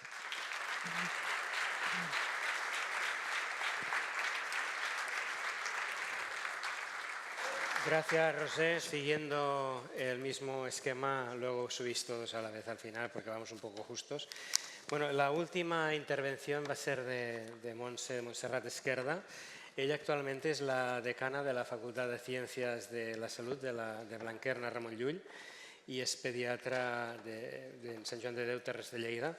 Ella tiene, seguro la conocéis todos, ha intervenido reiteradamente, tiene un larguísimo currículum, pero bueno, deciros que es licenciada en Medicina y Cirugía por la Universidad de Lleida y especialista en pediatría, doctora en Medicina por la Universidad Autónoma de Barcelona y ha sido durante 10 años, yo creo que esto vale la pena destacarlo, directora general del Institut Borja, presidenta de la Comisión Deontológica del Consejo de Colegios de Médicos de Cataluña, entre muchos otros méritos que podría seguir yo 15 minutos hablando de ti. Tiene una experiencia amplia en clínica, en docencia y en ética aplicada, y ha centrado sobre todo su trayectoria en la humanización sanitaria, la bioética y la defensa de los colectivos más vulnerables. Y ella nos va a hablar de lo que entre la innovación y el cuidado, claves éticas para una investigación con sentido. Cuando quieras. Gracias, Montse. Pues muy buenas tardes. Uy, esto es así, el volumen es bastante alto, pero bueno.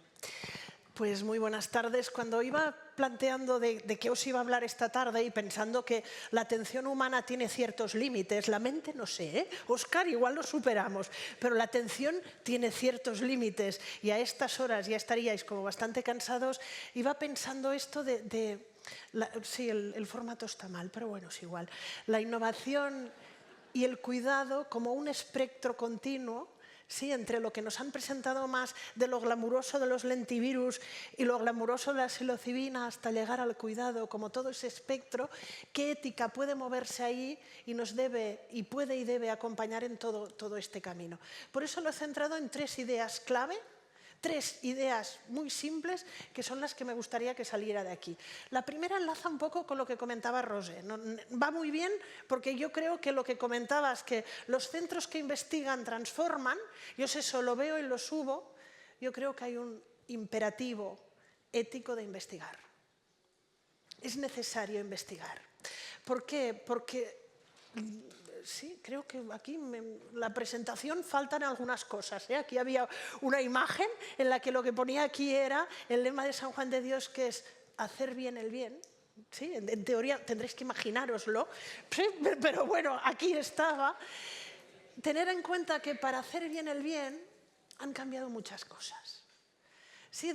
El qué es hacer hoy en día el bien, esta pregunta que nos podemos hacer todos, cambia según los medios que tienes, según el conocimiento, según la sociedad, según los valores en los que se mueve esta sociedad, según los tiempos en los que vivimos.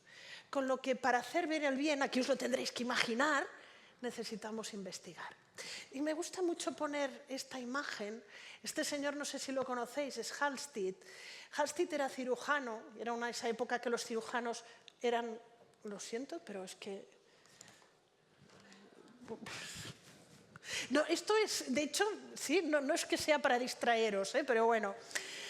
Halstead, de esa época que los cirujanos eran como dioses, sí, fue uno de los grandes y creó una técnica muy, muy innovadora en ese momento, que era una mastectomía radical, porque tenía la idea que esa era la mejor manera de poder curar a las mujeres con cáncer de mama.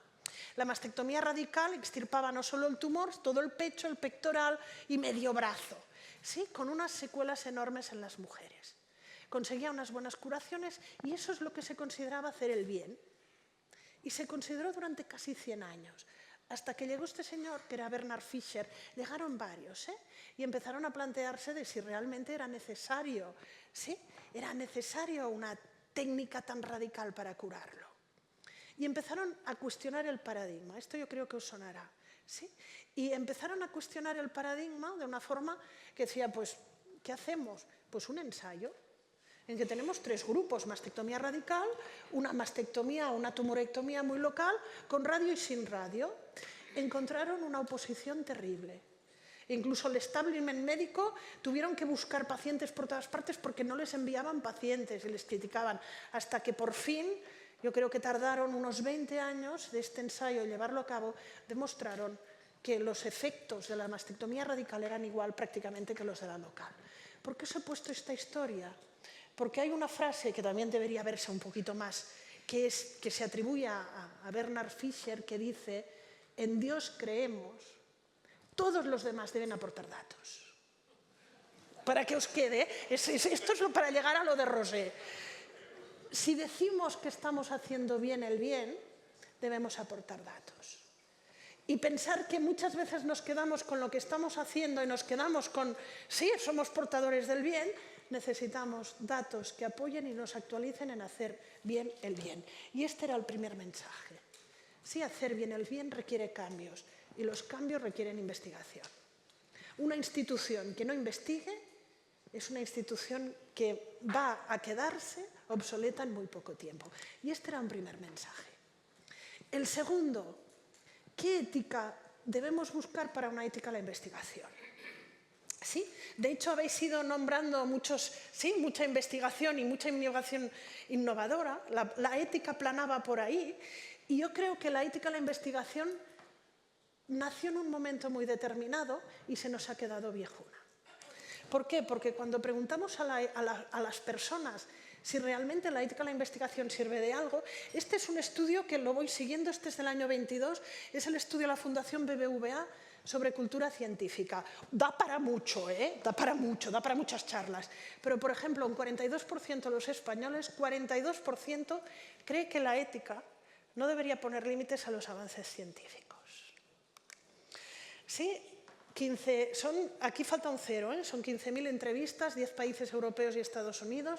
La visión de la ciencia es muy positiva, yo incluso diría que acrítica, lo que la gente cree que la ciencia puede aportar.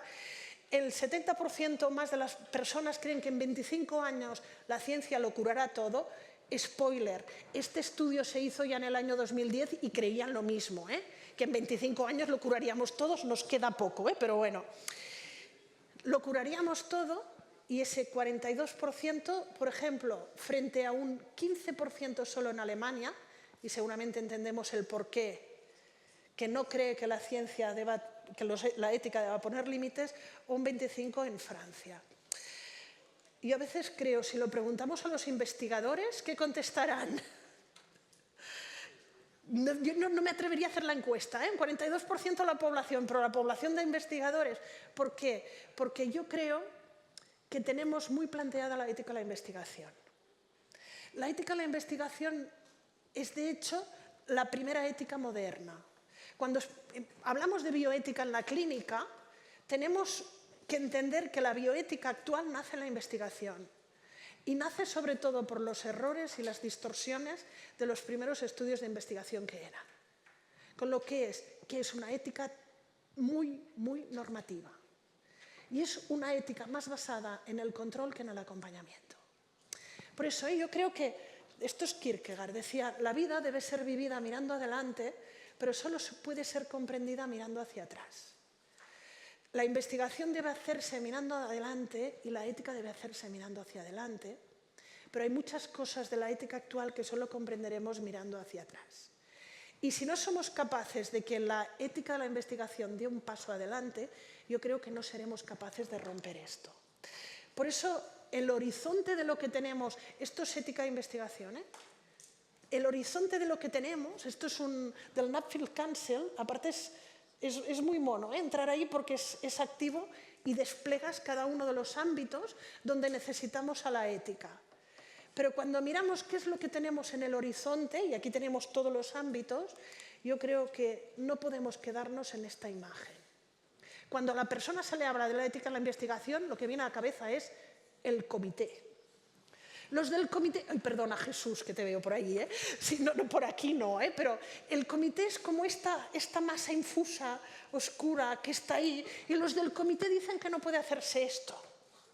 Sí, yo no sé si los que te han dicho a ti, Óscar, los del comité, pero bueno.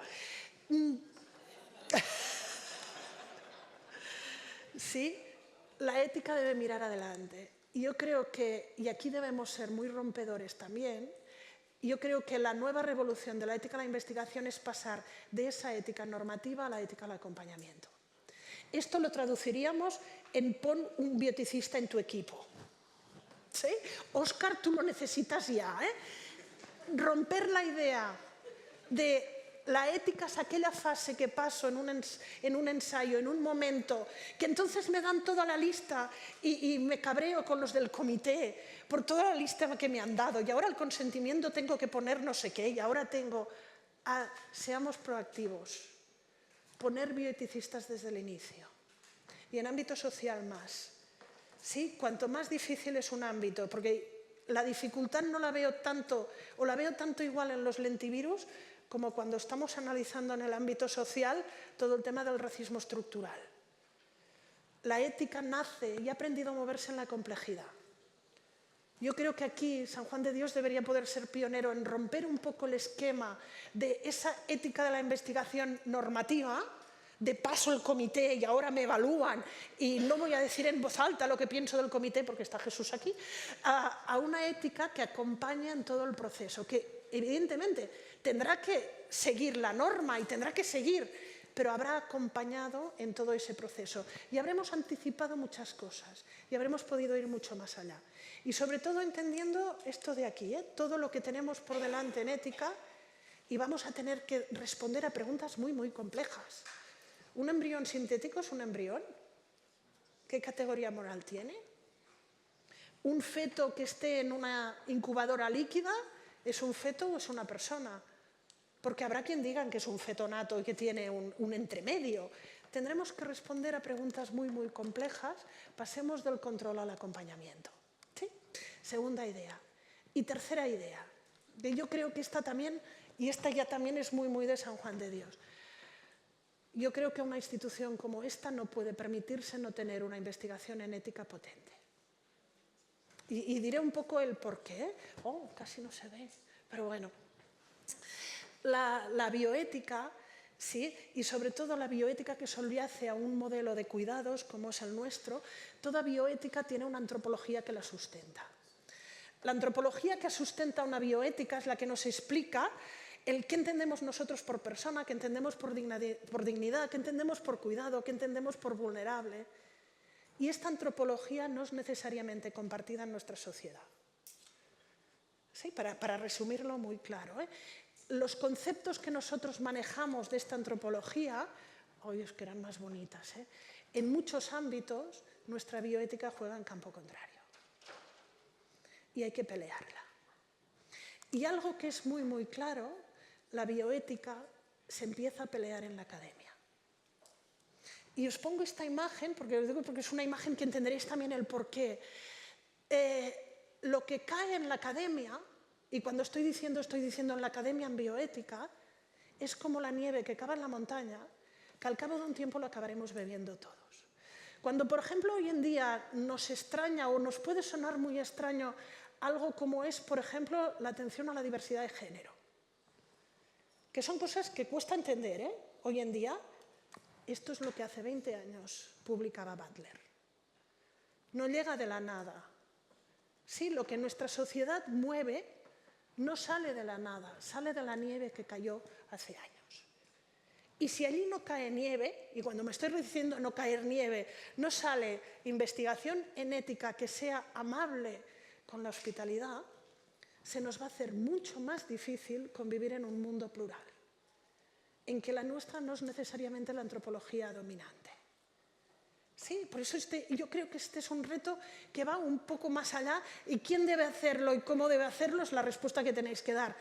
Pero yo creo que una organización como esta, con un posicionamiento que es el que quiere tener una sociedad, no puede permitirse no tener investigación en ética. Y cuando digo investigación en ética, no es solo bioeticistas en los proyectos, ¿sí?, sino es investigación de proyectos en bioética. Y ahí lo dejo, os toca a vosotros. Por eso para mí eran estas tres ideas que han quedado también difuminadas. Hay un imperativo ético de investigar, que cada uno lo recoja según su ámbito y su centro. Debemos pensar una nueva revolución ética en el ámbito de la investigación. La ética no puede basarse de la investigación solo en el comité y pasar la norma, no es esto. Y la tercera, necesitamos una investigación en ética, porque esa bioética y la práctica reflexiva necesitamos esos espacios para parar y pensar la realidad para poder transformarla. Muchas gracias.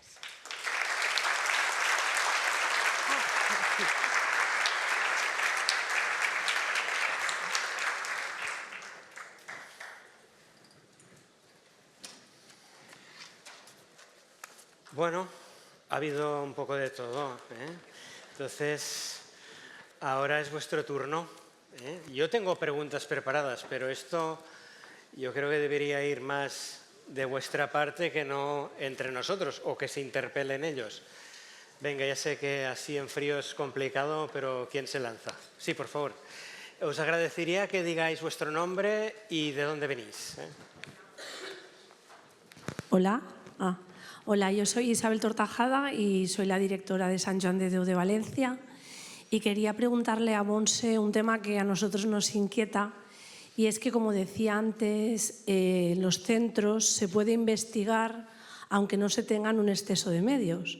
Y Sant Joan de Déu Valencia, que se dedica a personas sin hogar, hace unos años que cogió esto como algo que era posible, pero ahora nos cuestionamos, Montse, tenemos un departamento pequeño de investigación que ha nacido también desde la inquietud interna de los profesionales y que luego, por supuesto, con subvenciones pudimos profesionalizar más y mejor.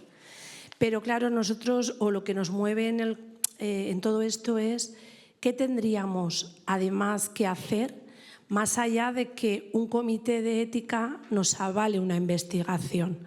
¿Qué tendríamos que trabajar nosotros dentro de nuestro equipo de investigadores en ética? ¿Qué nos hace falta? Y creo que eso es importante cuando iniciamos estos procesos. Gracias. No sé si una parte de la pregunta es para Roser. Bueno, pues como queráis. A mí me da igual. Con que me la contestéis. Apañaros como queráis. Sí. Yo también hay un punto que ahora todo el mundo se puede poner la etiqueta bioeticista. No, lo comento. Para mí, yo creo que hace falta una formación reglada y como mínimo nivel de máster. La respuesta es muy simple, no es... Y que tenga parte de experiencia en bioética, experiencia en investigación. Cuando digo pon un bioeticista en tu vida, es alguien formado y específicamente formado. Sí, a ver, yo sé, por ejemplo, que hay proyectos, ¿no? Como el de placenta artificial, que ahora se dice placenta líquida, ¿no? O incubadora líquida, ¿vale? Que por su propia naturaleza ya están trabajando con el comité de una manera muy continuada, ¿no? No es solo una evaluación y ya está. Entonces, quizá, ¿no? Justo lo que comentaba Montse, pues se puede también incorporar. Porque es cierto que una evaluación en un momento, pues sí que está bien y tienes el check normativo de que lo has hecho, pero realmente poder hacer, ¿no? Quizá iteraciones, ¿no? Aunque sea con el propio comité, para explicar, oye, cómo está yendo, que estamos, pues quizá podría ser una manera práctica de enfocarlo, ¿no? Si ahora no tenemos un bioeticista para poner en el proyecto, quizá podría ser esa la manera, Isabel. Que aprovecho para comentar que Sant Joan de Déu Valencia está en el proyecto de sinhogarismo, que ahora no sé si lo he mencionado antes. Sí. Más preguntas. Sí, yo os iba a preguntar, yo a vosotros, como no preguntáis, así lo hacemos al revés. Sois directivos, por tanto, muy probablemente no hacéis investigación directamente, pero en cuanto, o sea, levantad la mano en aquellos centros que se está haciendo investigación. Bueno. ¿Y cuántos creéis que os gustaría hacer investigación? Los que hacéis, más los que os gustaría hacer. O sea, ¿tenemos unos cuantos que creéis que no debemos hacer investigación? Porque me gustaría mucho vuestra opinión. Esto sí sería provocador. No sé si alguien se anima. Pasa nada, ¿eh? Todas las opiniones son respetables.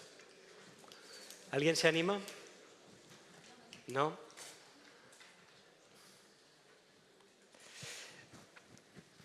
Más preguntas, si no yo sigo. Yo le quería preguntar a Juan, ¿por qué estos fármacos son tan caros? Has dicho que son caros, pero ¿podemos saber por qué son tan caros? No son tan caros, son carísimos. ¿Pero por qué? Es evidente que esto acabe siendo una barrera, ¿no? El acceso. Multifactorial. Y de alguna manera todos tenemos la culpa de que sean tan caros. Está claro que los medicamentos que entre los investigadores hemos desarrollado hemos cubierto una etapa que estaba cuestionada hace no muchos años. La terapia génica produce cáncer. Bueno, hoy sabemos que la terapia génica en algún caso a lo mejor puede producir cáncer, pero la relación de riesgo-beneficio es buenísima. Ahora bien, desde mi punto de vista lo estamos haciendo con una primera generación de medicamentos de terapia génica. Tendrán que venir otra segunda generación de vectores, he mencionado los vectores virales y los no virales, que tienen que ser mucho más baratos. De manera que por ahí los investigadores tenemos parte de culpa. Tenemos unos medicamentos que son complejísimos y fabricar virus que sean seguros pues es complicado y al ser complicado es costoso. 2. Las agencias reguladoras. Las agencias reguladoras quieren que los medicamentos de terapia génica que se generen no tengan riesgos. Bueno, entonces para que no tengan riesgos, ¿qué es lo que hay que hacer? Hay que poner unos controles súper exhaustivos y conforme avanza la tecnología, más controles. Claro, la seguridad está subiendo a niveles increíbles, pero a medida que avanza el desarrollo de todos esos controles, el coste de hacer esos controles sube también exponencialmente. Y a los pacientes que se les trata por terapia génica hay que seguirlos durante 15 años. Por regulación. Sacatá. Por otra parte, la industria farmacéutica está ahí para ganar dinero. Es razonable los beneficios que quieren obtener o la reinversión que quieren obtener a través de medicamentos de enfermedades raras. Bueno, pues es para pensar. De manera que tenemos que pensar entre todos porque yo creo que hay que cambiarlo todo. Ya sabemos que podemos curar pacientes con enfermedades raras mortales, pero tenemos que hacerlo ahora, el reto es hacerlo sostenible. Gracias. Una para ti, Óscar. Yo creo que ha sido bastante provocador oía ruido de fondo con alguna de tus exposiciones. Pero déjame que te pregunte, ¿cómo podemos conciliar este rigor científico? En el fondo, lo que estás planteando está en el marco de un ensayo clínico, evaluado, financiado, un proyecto internacional, etcétera, etcétera. Es evidente que responde a una necesidad, lo que decías, ¿no? El desierto terapéutico en los últimos 20 años. Y bueno, es decir, tenemos ahí también un compromiso ético de poder hacer cosas y explorar terrenos que a veces nos resultan poco amables desde un punto de vista ético, pero ¿cómo podemos conciliar este rigor científico con todos estos otros aspectos culturales, espirituales, éticos, sabiendo que estamos utilizando estos psicodélicos en un ámbito terapéutico, no en un ámbito recreacional? ¿Cómo podemos gestionar este ámbito? Y yo creo que en este marco es particularmente relevante. Y también te diría que, en el fondo, también como en el caso de Juan, ¿no? ¿Cómo podemos garantizar que estos avances terapéuticos, que van a ser sofisticados su administración, lleguen a los colectivos más vulnerables, ¿no? Decías antes, ¿no? Que una parte muy importante detrás tiene una carga social muy grande de migración, etc. Si esto funciona, y parece que funciona, ¿cómo vamos a ser capaces de hacer llegar a estos colectivos más vulnerables? Vale, sí, son dos preguntas en una, ¿no? O sea, una es el rigor científico y el otro el acceso a poblaciones vulnerables. Empezando por el rigor científico, yo creo que ya estamos, ¿no?, utilizando métodos científicos aceptados, ¿no?, a nivel internacional para medir dentro de lo que podemos la mejoría en los síntomas de depresión, en la escala de Madras, en la escala de Hamilton. Es decir, ya usamos aquellas herramientas que nos da, ¿no?, el edificio científico para simplemente aplicarlas al estudio de la mejoría o no, o el grado de mejoría de estos pacientes. Claro, lo que yo estaba intentando transmitir es que eso se queda muy corto, ¿no? O sea, que es como una medición muy burda de los cambios que se producen cuando hablamos de este tipo de sustancias. O sea, hablamos, claro, no simplemente con medir si duermo más o menos, o lloro más o menos, estoy más triste o menos triste, no podemos llegar a entender lo que ocurre bajo los efectos de unas sustancias de este tipo. Y no hay, la realidad es que no hay herramientas científicas, hay alguna escala de tipo la MQ, por ejemplo, que es de medición de escalas místicas, de experiencias místicas, que intentan ir por ese lugar, pero estamos yo creo, en pañales para poder medir de forma objetiva lo que ocurre bajo esta experiencia. Entonces, yo creo que hará falta más bien una especie de transformación del edificio científico para poder trabajar bien a la hora de medir estas cosas y encontrar nuevas formas de objetivar cosas que no vayan más allá de las escalas, por ejemplo. No tengo respuesta para decir cómo será ese nuevo edificio científico para mantener el rigor, pero va un poquito por ahí las cosas, ¿no?, de momento. Y a las poblaciones, sí, o sea, es una cosa muy curiosa con los psicodélicos, es que son medicinas muy baratas.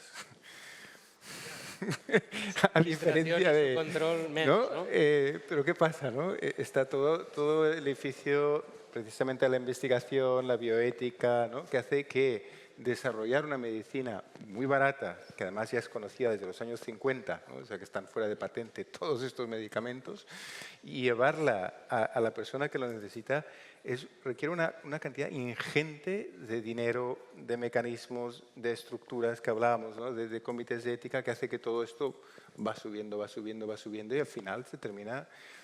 bueno, ¿qué pasa? Que la gente que puede acceder a estas medicinas baratas, no a través de los sistemas públicos, pero de clínicas privadas, yo qué sé, en la China, en Brasil, donde hagan centros donde se ofrezcan estas experiencias, pues tienen el dinero, van allí, hacen sus tratamientos, se curan y bien, y los demás pues hay que esperar a que se pase por todo este proceso que es el que estamos pasando, que cuesta mucho dinero, quizás no tanto como estos. Entonces, ¿cómo llegar a esta gente? Yo creo que llegará un momento en que, como otras medicinas, ¿no? que han sido muy caras al principio, tendremos que, una vez pasado esta fase de investigación, poder aplicarla a los clínicos, ¿no? con los pacientes, siendo pues, inventivos, siendo dentro de unos márgenes de práctica ética, pero poder utilizarlas como medicinas, por ejemplo, fuera de los genéricos, por ejemplo, nuevas formas de aplicar estas medicinas. Yo creo que llegaremos en algún momento ahí. Sí, no, yo me refería más que al coste de la medicina, es, digamos, todo lo que hay alrededor de cómo se aplica, ¿no? Porque quizás no ha sido suficientemente explícito, digamos, que esto se hace bajo un control, ¿no? Sí, te refieres a todo, que cuando damos la medicina no las damos como una pastillita que la persona se lleva a casa. En casa sino, te tomas, ¿no? Claro, que tiene toda una estructura alrededor de terapeuta, de un lugar especializado. Una vez más, bueno, hay diferentes caminos, ¿no? que la gente plantea. No sé si sabes que, por ejemplo, en Oregón ya se ha legalizado, ¿no? el uso de estas sustancias en centros con personas que pueden hacer el acompañamiento, pero que tienen una formación muy mínima para poder relativamente éticamente hacer el acompañamiento sin gran intervención, y la experiencia la va teniendo la persona a sí misma. Claro, no sé si esto es un extremo, ¿no? pero llegar a un punto en que podamos, dentro de un contexto mínimamente seguro, poder reducir la cantidad de formación, de estructura alrededor necesaria para poder acceder a poder administrar estas medicinas, puede llegar a reducir los costes y con lo cual incrementar el acceso a las personas. Se me ocurre, porque no hay una respuesta así mágica para esto. Es un problema serio y además está bien que lo hayas traído. Monse. Tenía una pregunta, aprovecho. Porque me acuerdo de que tuvimos una mesa en la que justamente se hablaba de este tipo de terapias y había una persona que defendía que el terapeuta que las utilizaba debería haberlas probado. Sí. Bueno, este es un tema que trajimos al Comité de Ética hace no mucho y nos lo echaron por la borda rápidamente. Porque de hecho estamos hablando ya hablabas del viaje, es decir, si tú no has viajado a donde se va el paciente, ¿cómo lo podrás acompañar en el viaje? Claro. Sí. ¿Cuál es la pregunta exactamente, Monse? Debería probarlo el terapeuta. El vale, terapeuta que aplique. No, por ejemplo, después imagino que hay que incorporar en la investigación que también el investigador que lo utilice debe haberlo probado. No sé si se darían muchos protocolos de quimioterapia en cáncer. Claro. Pero no es lo mismo. No es lo mismo, exacto. No es lo mismo. Es un tema muy interesante y esa respuesta surge, ¿no? Cuando hablábamos con el Comité de Ética sobre, bueno, por qué si damos, ¿no? risperidona y todas estas medicinas a las personas sin que las personas la hayan utilizado, porque no podemos hacer lo mismo. Yo creo que hay una diferencia crucial. Yo creo que se puede hacer el trabajo de acompañamiento y lo estamos haciendo sin que el terapeuta haya tenido que usar o tener la experiencia, pero creo que la calidad y la capacidad, ¿no? de comprensión por parte del terapeuta de lo que le está ocurriendo a la persona es diametralmente distinta de haber tenido la experiencia a no haberla tenido, ¿no? Es como alguien que habla chino y el otro que habla japonés. Pues bueno, se entenderán con las manos quizás, pero para poder hablarse con la fluidez de dos personas que hablan el mismo idioma, tienen que saber de qué están hablando, de alguna manera. No sé si me explico. Claro, y esto no es necesario en el resto de la medicina como lo es en un tipo de trabajo de estas características. sea, mi respuesta es sí, lo ideal sería esto. Pero, ya ves, cuéntaselo a los comités de ética. Porque ahí yo tenía una pregunta para ti. Ahí Jesús. Bueno, no Pero vamos no a sé forzar. si vamos a dejar un poco si que no la quiere gente hablar. pueda... Rosé, puede hablar. nos has puesto, yo creo que a muchos de los que están atendiendo la... Una pregunta. Perdón. Sí, las preguntas son prioritarias, por favor. Sí, tengo dos preguntas, una aquí y otra al final, sí. Hola, el nombre. ¿qué tal? Buenas tardes, soy José María Galán, estoy en el Departamento de Ética de la provincia. La pregunta es que parece como que os estáis reuniendo para ver un poquito cómo apoyar el tema metodológico de la investigación desde la Fundación en Barcelona y también la Fundación en Madrid. Me gustaría que explicaras un poco más si tenéis alguna idea de por dónde puede ir ese despliegue. Y luego ya, aprovechando lo de la ética, si habéis pensado en algún elemento que pudiera apoyar la investigación en ética o en bioética. Sí, esto me ha quitado. La pregunta que te iba a hacer es la misma. ¿Cómo te imaginas, digamos, este escalado? Perfecto. ¿no? Gracias. A ver, yo ahora no lo llamaría tanto despliegue porque somos los mismos que somos, ¿no? Y no hay un despliegue entendido como disponer de nuevos recursos para esta actividad. Pero sí que un tema que queríamos, y eso lo hemos cogido, el ejemplo de cómo se organizan las hermanas hospitalarias. Ellas tienen referentes de investigación en todos los centros, que a lo mejor no tienen que ser todos a la vez. Ahora no sé si se me oye bien. Sí, se oye. Vale. O puede ser por fases, los que tienen ya más actividad o como sea. Y entonces, por un lado, poder dinamizar esta red de referentes con formación y también que la formación llegue a todos los profesionales, que ya se hizo un curso el año pasado, hay un curso disponible ahora y se quiere complementar este itinerario formativo. Por tanto, formación es una vía. Y luego la otra es que a través de los referentes pueden llegar a un canal que habrá de comunicación, consultas que pueden ser tanto para ampliar colaboraciones con otros centros, porque creemos mucho en la colaboración entre centros y en el efecto tractor de unos con otros, y luego también peticiones de asesoramiento metodológico, estadístico y de estrategias de financiación. Ahora actualmente lo hemos basado un poco en estas dos patas, pues para que esos centros que no tienen una estructura de apoyo ya a su servicio, que tengan algún lugar donde mandar, ¿no?, estas peticiones y se pueda recoger. Entonces, cuando llegue al grupo de impulso, entre nosotros también revisarlo y derivarlo a las personas que corresponda en función del tipo de consulta. Entonces, esta es la idea ahora que se quiere arrancar y de momento pues con los recursos con los que ya contamos cada uno. Entonces, bueno, si después se viera, ¿no?, que realmente pues hay mucha petición o mucha necesidad de un tipo de asesoramiento específico u otro, pues quizá poder plantear algún refuerzo dedicado a este tipo de actividad. Gracias. Hola, buenas tardes. Yo soy Gracia Polo, soy la directora de voluntariado de la provincia y bueno, iba alineada la pregunta con lo que acaba de comentar José María Galán, ¿no? Si estamos ahora mismo capacitados o tenemos la capacidad, no solamente que sí que queremos, ¿no?, de investigar, sino de atender y acompañar cómo debemos investigar cuando hay inquietudes. Y pongo un pequeño ejemplo, ¿no? Hace un mes nos reuníamos en Jerez de la Frontera, el equipo de coordinadores de voluntariado que intervienen en el ámbito de la dependencia en mayores, ¿no? Hicimos un encuentro de reflexión de cómo intervienen las personas voluntarias, qué están haciendo, qué proyectos se están incorporando y nos dimos cuenta de que había un montón de información y un montón de datos que podíamos aportar a niveles muy diferentes, ¿no? Entonces, a Monse, a Roser, ¿no?, decía Monse que en su objetivo número 1, que para hacer el bien hay que aportar datos. Y si me equivoco, esta era una de las conclusiones más importantes a las que llegamos en este encuentro. Si está el doctor Nicolás Flaquer, que estaba, y Juan Carlos Durán. Nico, ¿estás por ahí? Sí, estás ahí, ¿eh? Vale. No, digo para que corroboren lo que digo, ¿no?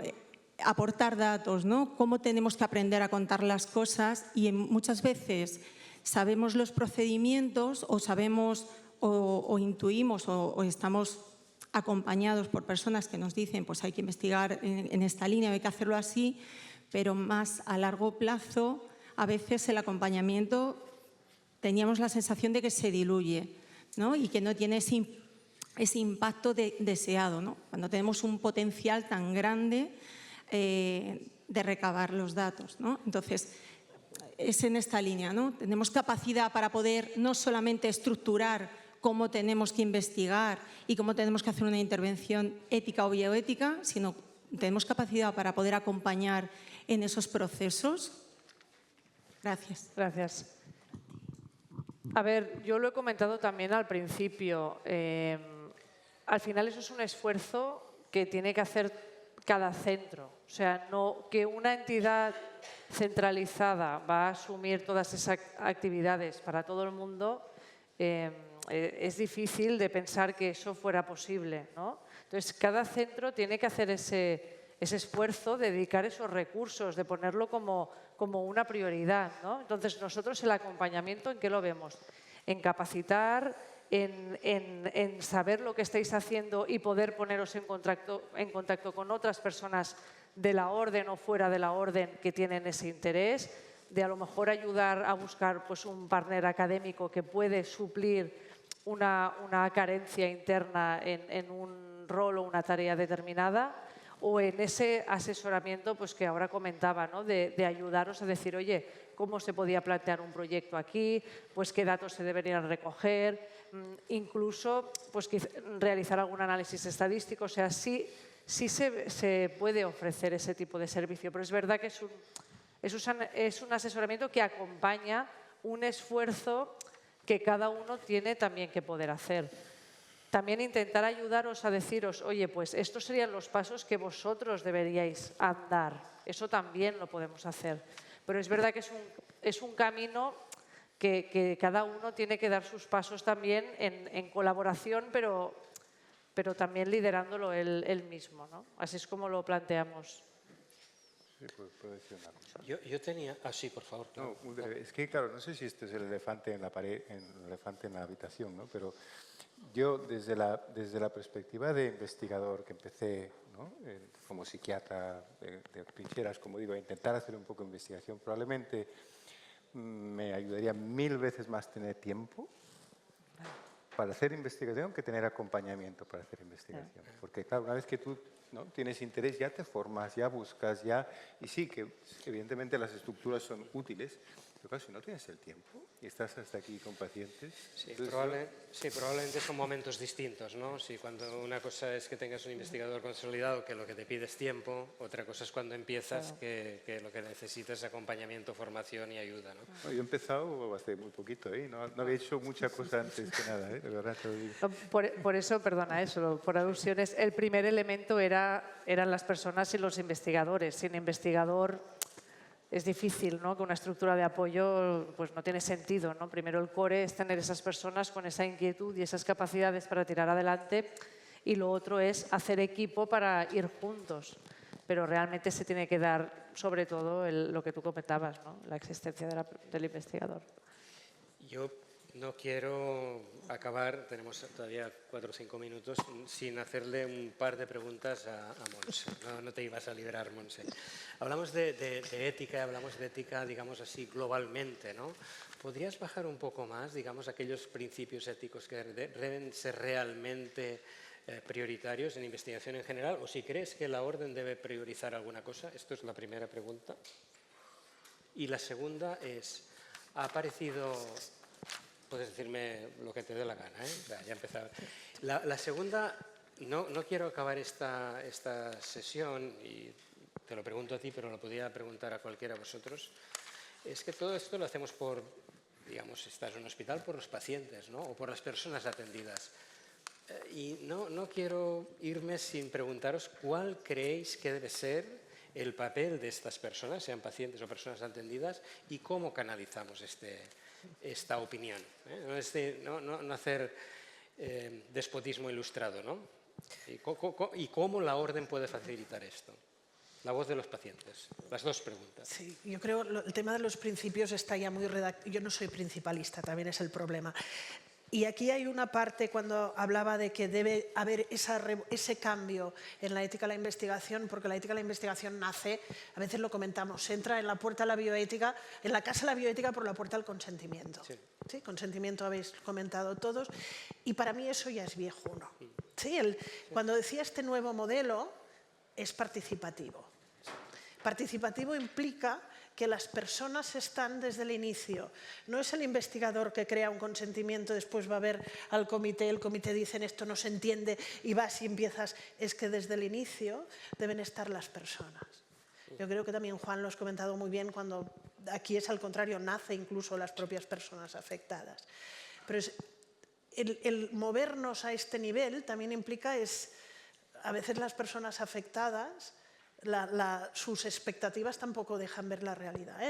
¿Cómo podemos, ese cambio de pasar de que en la casa de la bioética se entra por la puerta del consentimiento a eixamplar, no me sale en castellano, a ampliar, sí, ampliar sí. La puerta, y que en esa puerta entren todas las personas y desde ese inicio tenemos que hacerlas participar. Por eso es esa parte es parte de ese cambio de modelo.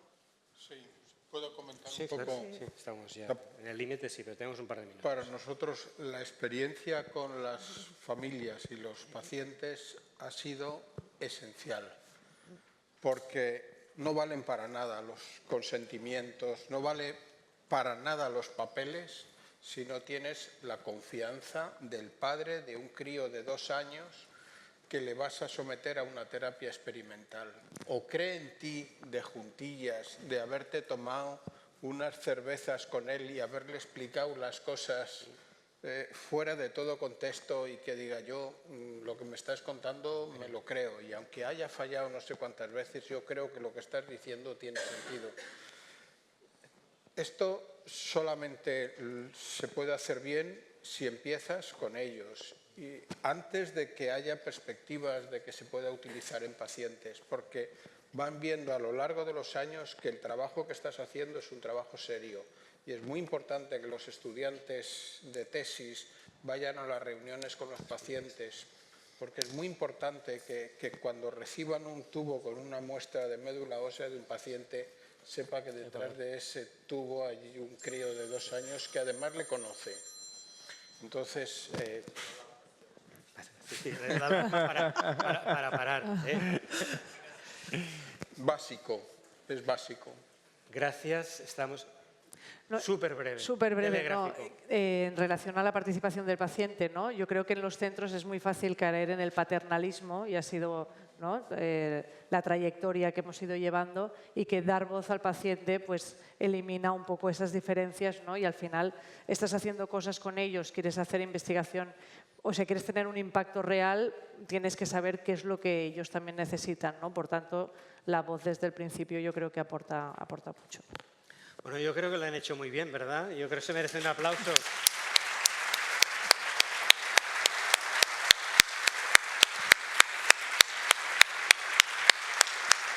Nada más, a vosotros recomendaros que ya que habéis venido aquí, miréis el vídeo de Elena, que seguro que está fantástica también su sesión. Gracias a todos.